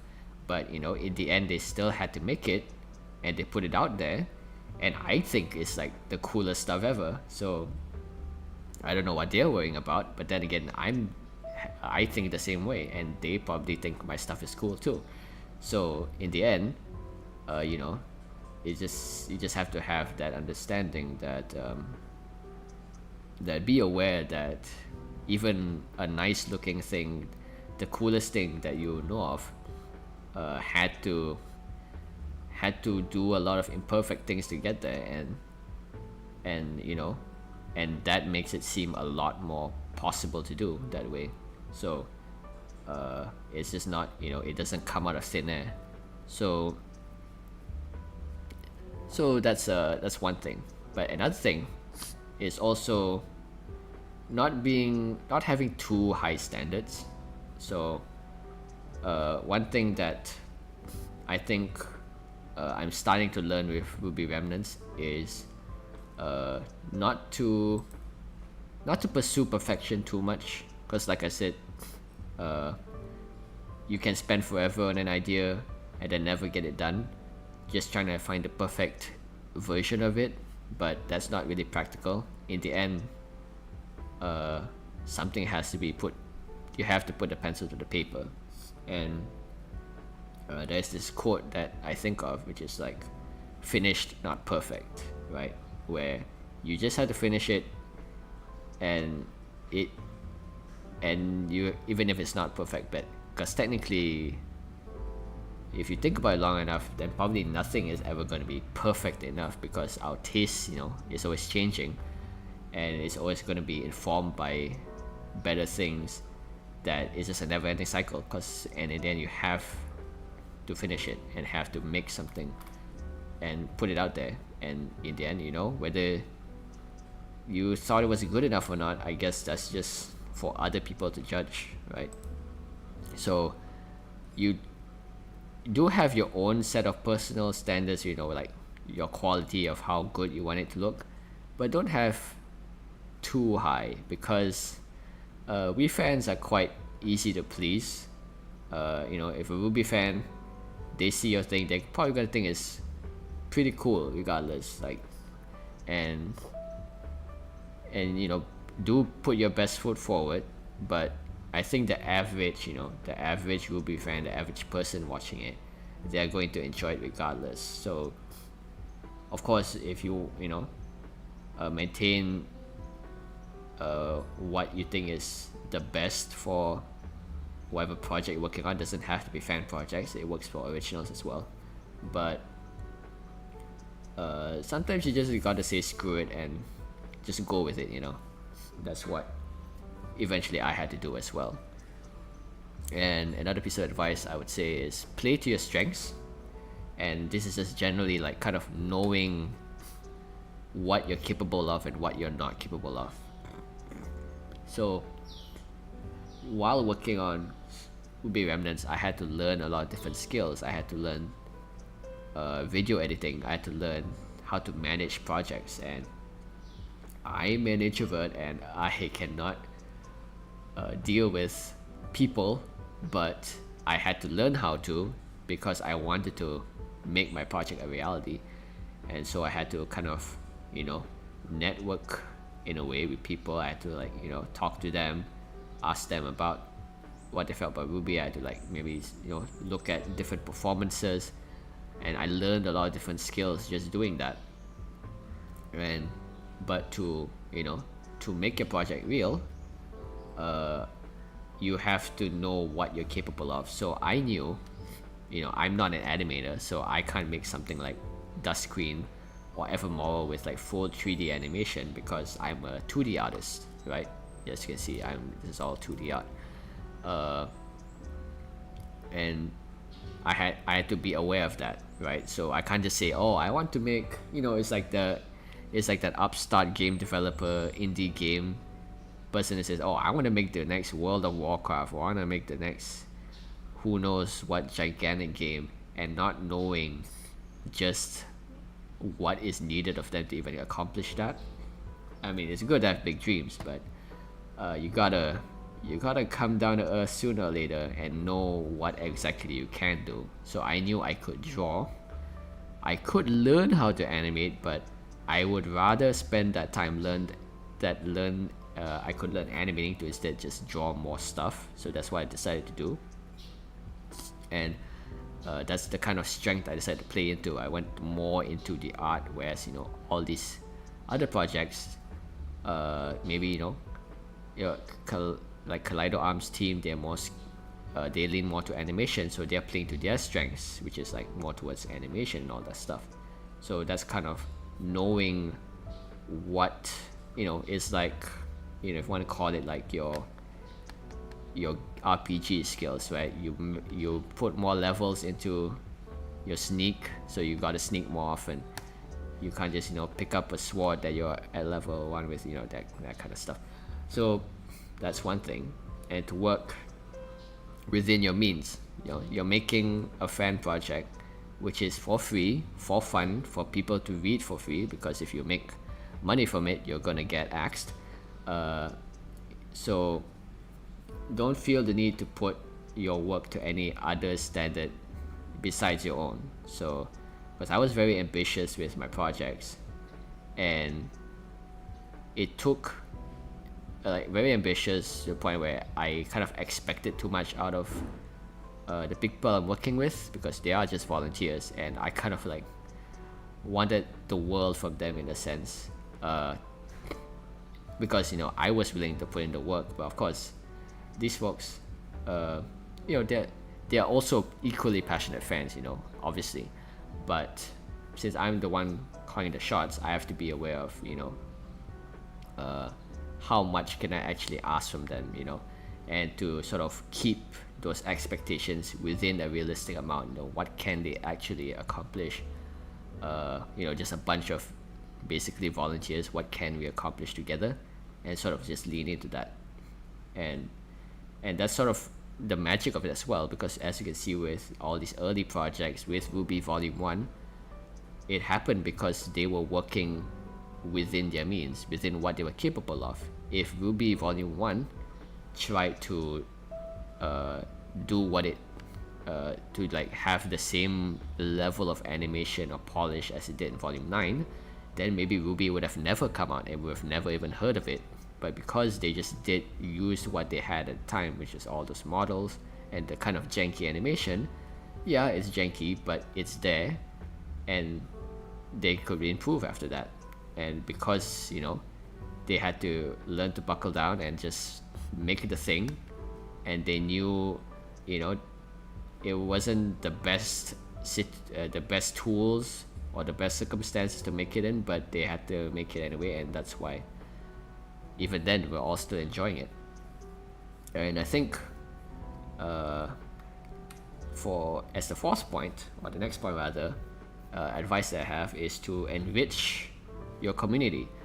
You know, you're making a fan work, and I've had a lot of fun working with other people who make RWBY projects. I was not just making this in like a vacuum, you know. I'm not just like a monk in a stone tower writing on a dusty page. I was, you know, talking to other RWBY creators. I was talking about the things that we liked, what theories that we had, and how we were, you know, like we were all like fans of each other's projects. And you know, I'm a member of the Ever Artist group, which is like a group of like artists, RWBY fan artists who like just like who make like art collabs, and we post together, which you might see on Twitter or Reddit sometimes, where we just like draw different RWBY characters and then put them all in one picture.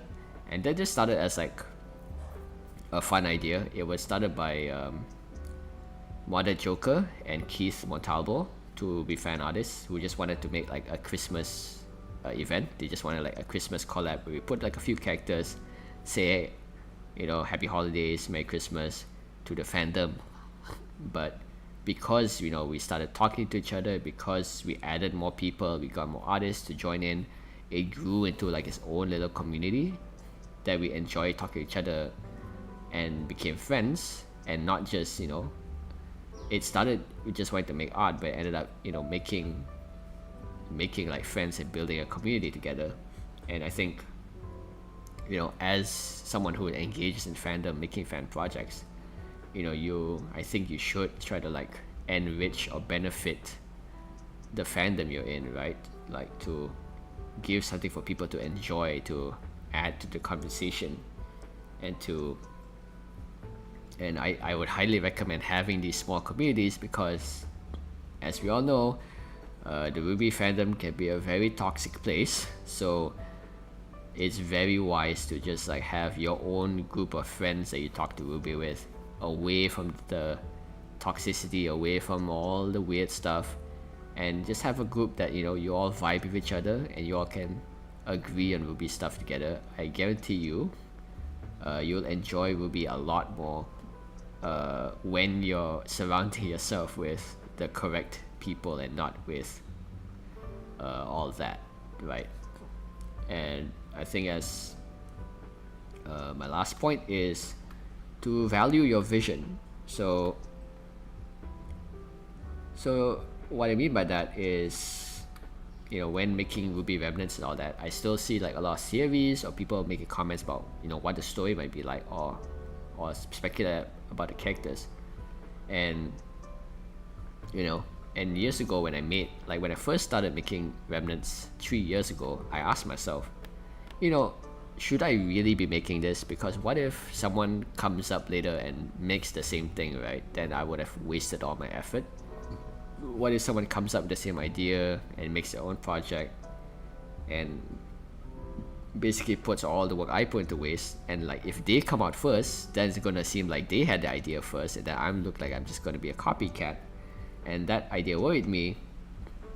But then 3 years later, and that didn't come true, at least in the way that I thought it would, because in the end, my ideas that I had for RWBY was still my own, right? Even if someone would have something similar, all that really means is that someone else was just as had good enough taste to arrive at the same conclusions you had, right? So in the end, I think don't really consider that too much, like whether you're making the same idea again or all that, because in the end it's still gonna be your version of it and your execution. It will always be just different enough to work, I think. And no one, and even if they have the same idea as I do, no one has the same art style, right, as me. No one makes like the types of videos I make. Maybe they have the same ideas, but maybe they are 3D animator, maybe they are fan fiction writer. So the thing that they're making is still going to be different from mine. And if they think mine is similar, that doesn't mean they should stop making theirs, right? So it kind of goes all around. And so for that, I say, the same goes for you, and how you should think of it as well. Don't be too held back by that idea, because your own ideas of RWBY are painted by your own experiences with the show and how you perceive its characters. How your headcanon for Raven, for example, might be different from another person's. And what if you explore that headcanon? You don't have to be bound by the canon show. It is a made-up story. You can make up stuff. So make up what you think Raven should be.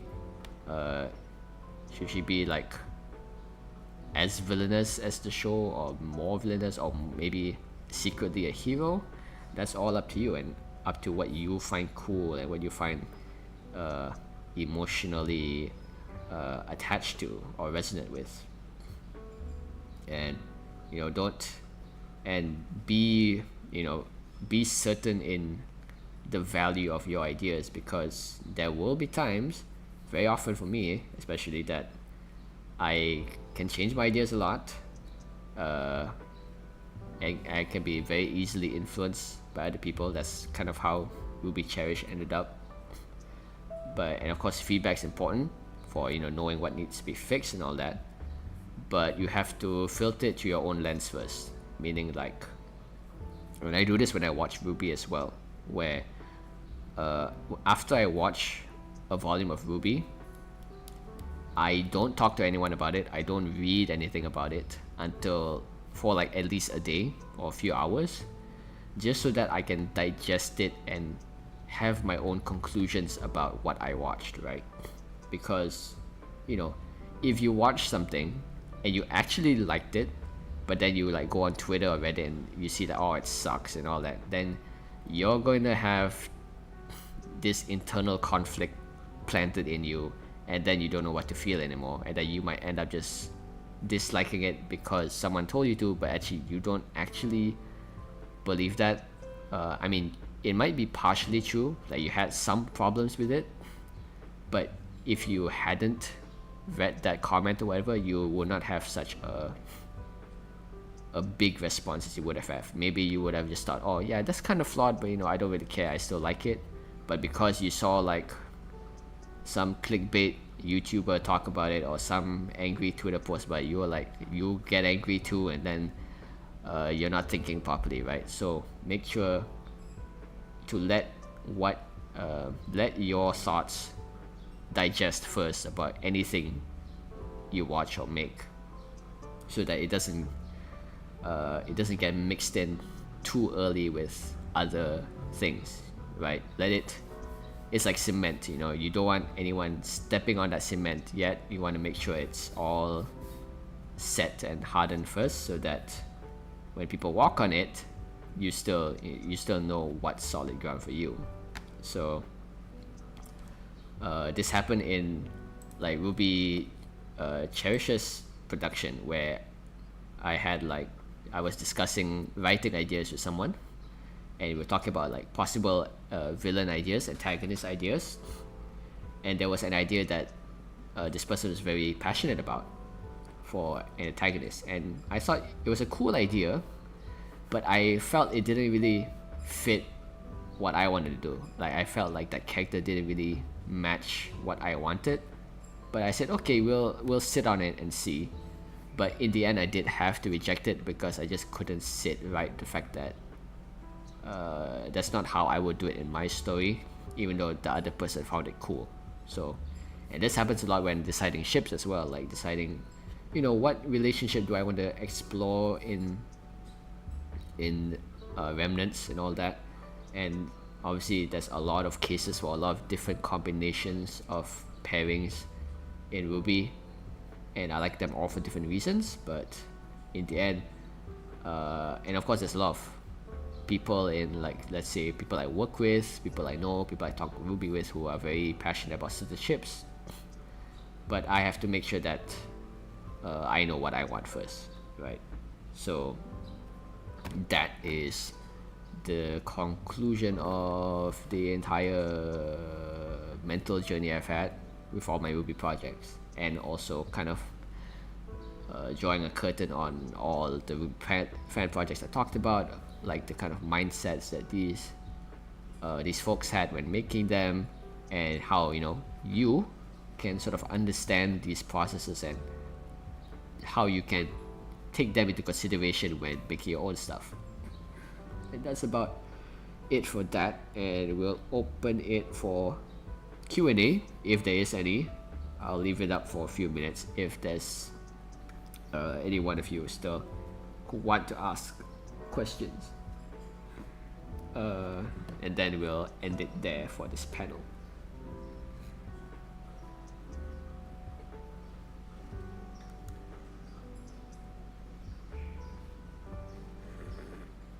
Excuse me.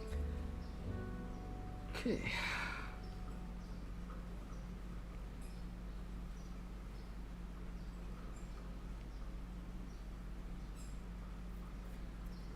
Doesn't seem like there's any questions coming in. Oh, who is the cute green haired avatar at the bottom? That Miss Mary is that's my OC. That's my original character. Her name is Niwa. She's from an original project of mine, so she's not related to RWBY, but she's from this thing called Voyager, which is an original project of mine. So if you want to know more about her, you can check the Voyager videos I have. So that's stuff like the girl meets flower short, which I cannot find right now. It's somewhere, but I have some. Yeah, this is one of them. So Voyager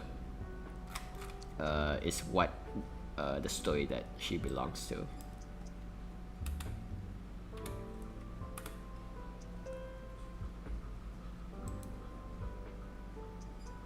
Let's see. When can we expect more RWBY content on your channel? Soon-ish, maybe in a month's time. It's the next part of RWBY Remnants is taking a while because I was working on different projects at the time. But the next part, Red Fantasy Part 3, should be out in a month or two, hopefully. But it is still going, albeit somewhat slowly. But we've recently got like a few new artists to help out with the workload, because I've been drawing it all myself up to now. So I think it's time I sort of acknowledged the state we're in and get some help, and that's kind of part of it. Because I really thought that I could do this by myself, because I really think that my art style is integral to kind of the identity of this project. But if I do want to get things done, I do have to ask for help and work with my team, who have been very gracious with me to help make more of this come out in a reasonable amount of time.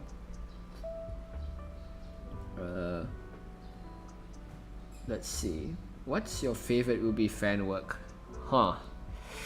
That's a very tough one. I would say it's probably one of the fan animations. Definitely like either like one of the RWBY OVAs is one of my guesses. But one of them that I really like is is this one AU series by Logod, and Logod was like this, I believe, this Chinese artist who made a RWBY AU called A View from Below.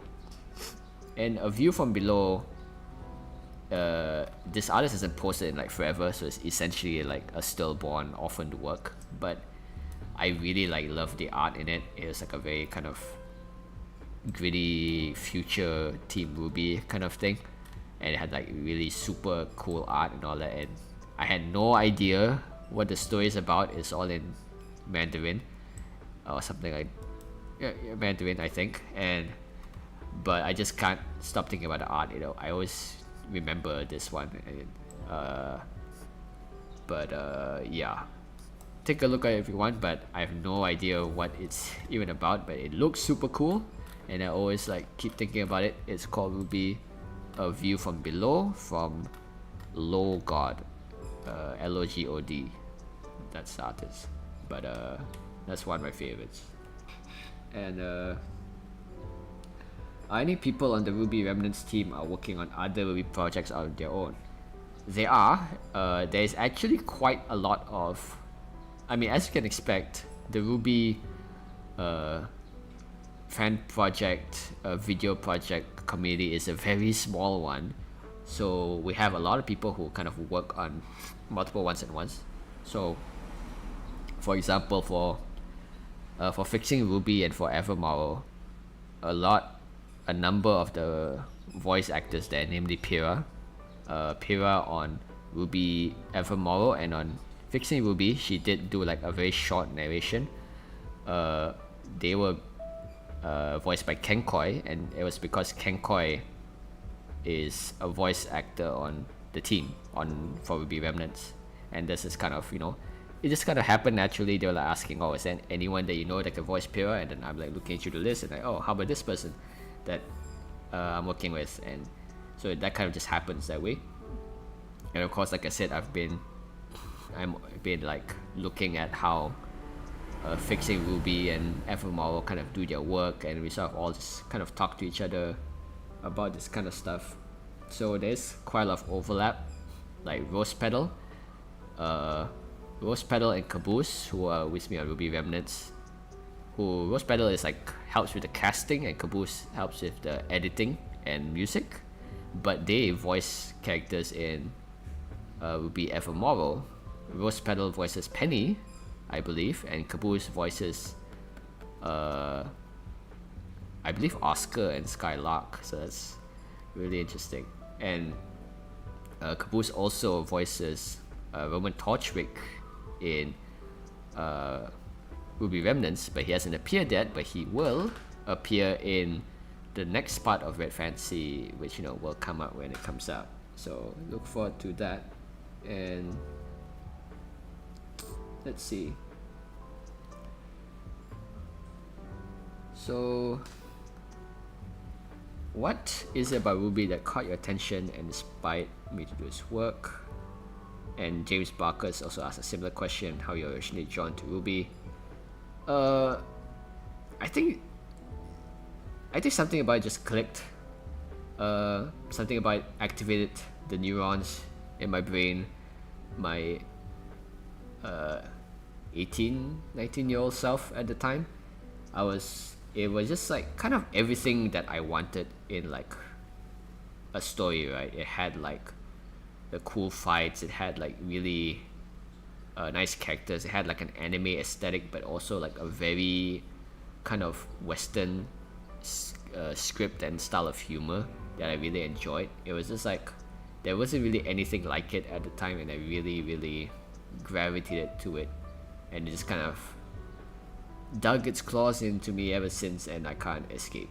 So, but you know, I think it's just been a part of my life for so many years now that I just can't help but feel this attachment to it. And even now, with it being acquired by Viz Media, I am cautiously but still very hopeful and happy about how the future of RWBY could look like, because I don't have a very kind opinion of Rooster Teeth, but so, and I will not go into that here, but I am, you know, very hopeful on how Ruby could turn out of this. It might not be anything, it could be mediocre, but at this point the sky's the limit, and I hope it really turns out well for Ruby. I really hope it grows into its own. Let's see. If you can go back, therefore design, if you can go back and change one thing about Remnants, what would you change? Probably nothing about the plot, but definitely something about production. So it's like behind the scenes stuff, like maybe how I organize the project, or how it's all like management stuff is what I would change, so that it just like comes out more often. I think the one thing that I really want to improve with Remnants is the production side of things, but that's like all like under the hood, so it's not like stuff that I can really meaningfully show or explain. So it's just kind of stuff that I had to figure out with my team, and they've been very patient with me, thankfully. Foreshadowing. So what's your favorite aspect of our spell is Steel? Which is, our spell is Steel is kind of a short project I did, which is, you can find it on my channel, but it's like an original project, so I won't talk in it too much here because this is a Ruby panel. We can't do that on the dime here, but it is an original project here, this one, which eventually turned into like a tabletop RPG kind of thing. So it's on itch.io, where it's just like it's a tabletop RPG about like mages and like a magic like a magic setting. You use wands and you fight demons and stuff like that. My favorite part of it, I think, was probably like the magic system, and it's kind of based on, I just like the vibe of it. It has like this dark fantasy kind of vibe, but yeah, that's answering that. Letters Punctuation asks, is making Ruby fanworks a good way to start getting experience or an audience to eventually make an original non-Ruby project? I think any fan work in general is a good practice. I think anything that you like doing, right, is good for your development, and if you're passionate about it, I think it will definitely show in your work. And I think some people have like a stigma against fan work that's not real work and all that, but you have to keep in mind that a lot of people were hired because of like they did fan work, and then they got hired by the people who made the thing to then make the thing officially, right? Like I guess the only example that comes to mind is like Sonic, for example. Like Ian Flynn, who is one of the writers for the Sonic comic series, he was a Sonic fan, and when he got brought on, he started, he had the privilege of writing the actual Sonic comics that he used to read as a kid, I think, or something like that. But don't be, I see no problem with using or making fan work to improve yourself. And if you want to make original work exclusively or first, I think whether it's original or not, it doesn't really matter as long as it's something that you want to do. But it does teach different skills, where an original work, you're kind of having to learn how to make things from scratch, but with fan work, you kind of have to learn how to work with existing material, and those two require different thought processes. With an original work, you can make whatever you want, but because there's so much freedom, you kind of have to figure out what's good and what to keep and what not to keep, and you have to settle on an idea eventually. But with a fan work, there is always at least a foundation you can always refer back to, so to know when you've like gone too far. But in the end, it's still a fan work. You can do kind of whatever you want with it. So whatever you make sure it's something that you like doing.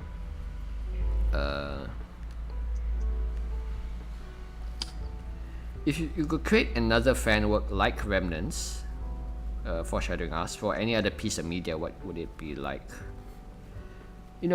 I don't think there's anything besides RWBY that has me in such a grip that I would mix anything of that scale.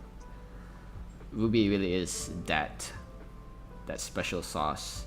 But if I were to create something like Remnants for something else, well, I do make a lot of stuff for other fandoms. I make stuff for like Arknights.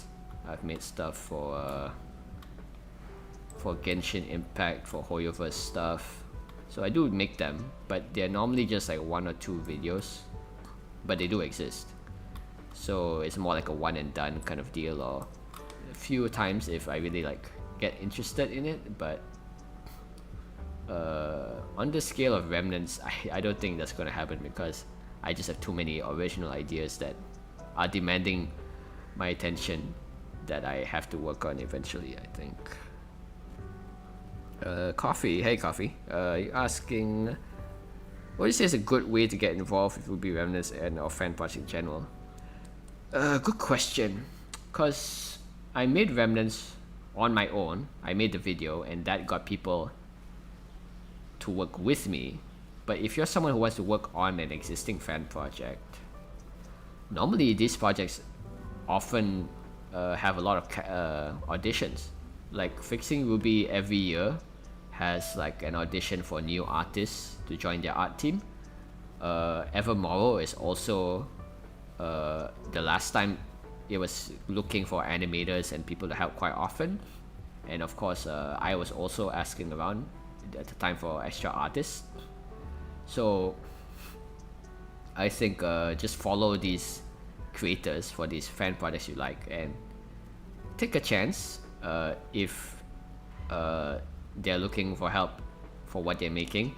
If they don't, then it's definitely nothing personal. It's just that maybe it doesn't fit what we're trying to make, or maybe there's already too many people. There's any number of reasons why a volunteer might not be accepted, and none of it, I can assure you, is for malicious reasons. It's usually just circumstances or anything like that.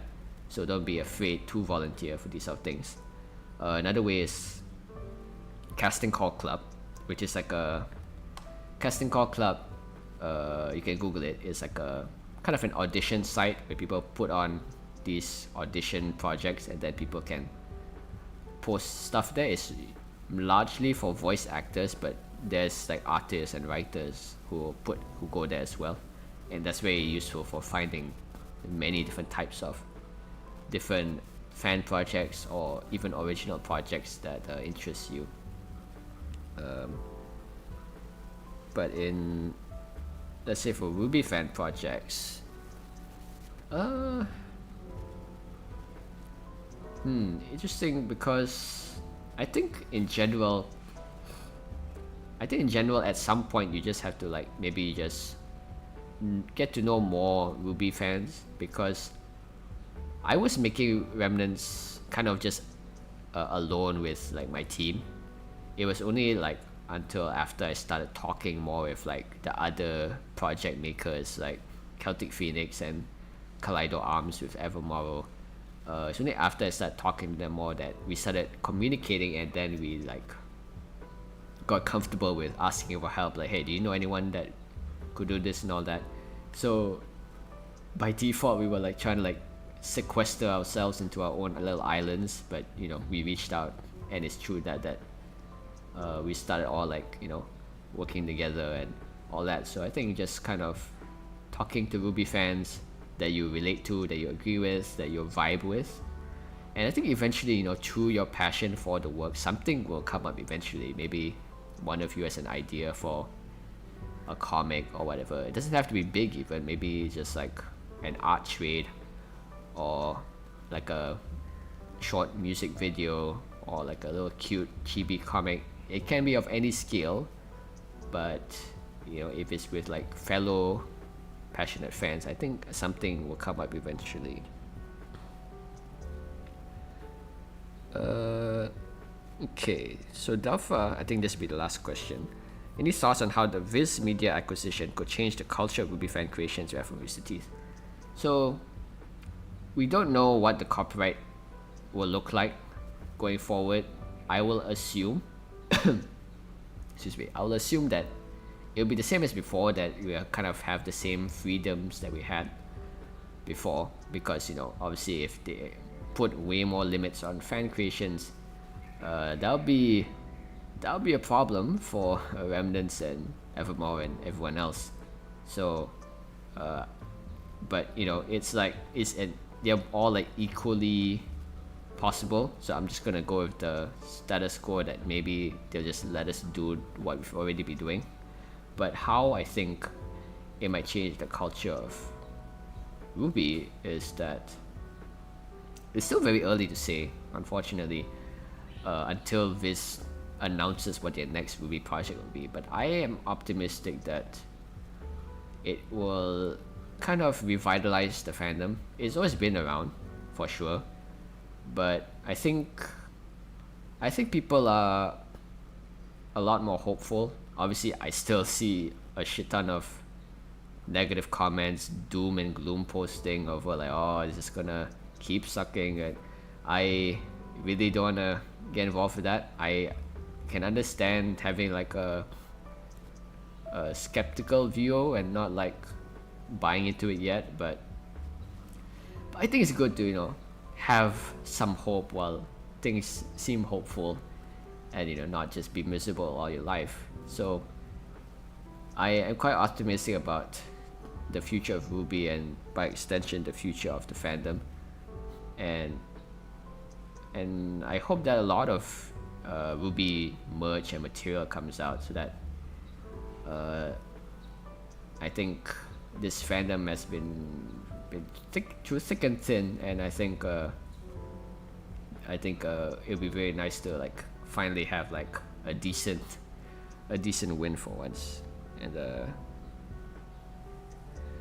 okay, Floof has another question. I guess we'll finish it there. All right. So Jamila Critter, which is a RWBY YouTuber, does these animation contests. Do you see yourself also possibly entertaining the idea of participating in one? We did have like a fan event for RWBY Remnants back then. It was like a event where where was it? Yeah, this one. Where we just like we asked for like fan art from people, and then we just like looked through a bunch of them. It was very cool. But as for like what Judgmental Critter does specifically is he organizes like these kind of contests and stuff where people submit fan animations or OC designs. And Phoenix Knight does this as well. Phoenix/Knight is another RWBY YouTuber who does who last time, I think around last year, did like a RWBY OCE tournament that they hosted on Twitch.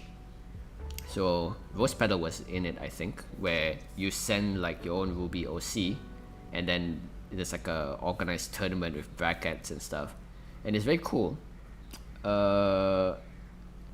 It obviously would be nice to host or join something like that, but I think there's just too much on my plate right now, and there comes a point where there's 100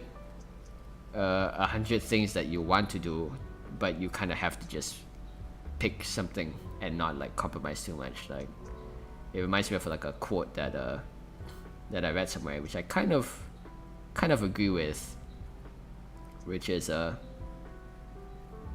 which I still have to follow because I have ADHD and I go into like, and I'm working on like 3 different projects at once. But the saying goes, don't half-ass like 3 or 5 different things, go full ass on one thing.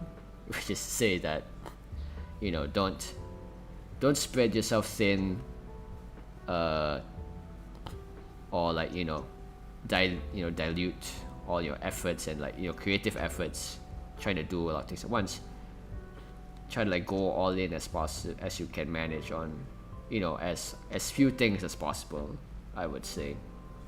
But yeah, that's kind of the gist of everything, of my thoughts so far. This has been a lot longer than I thought. I didn't expect to be able to talk this much, but thank you all who managed to show up and listen.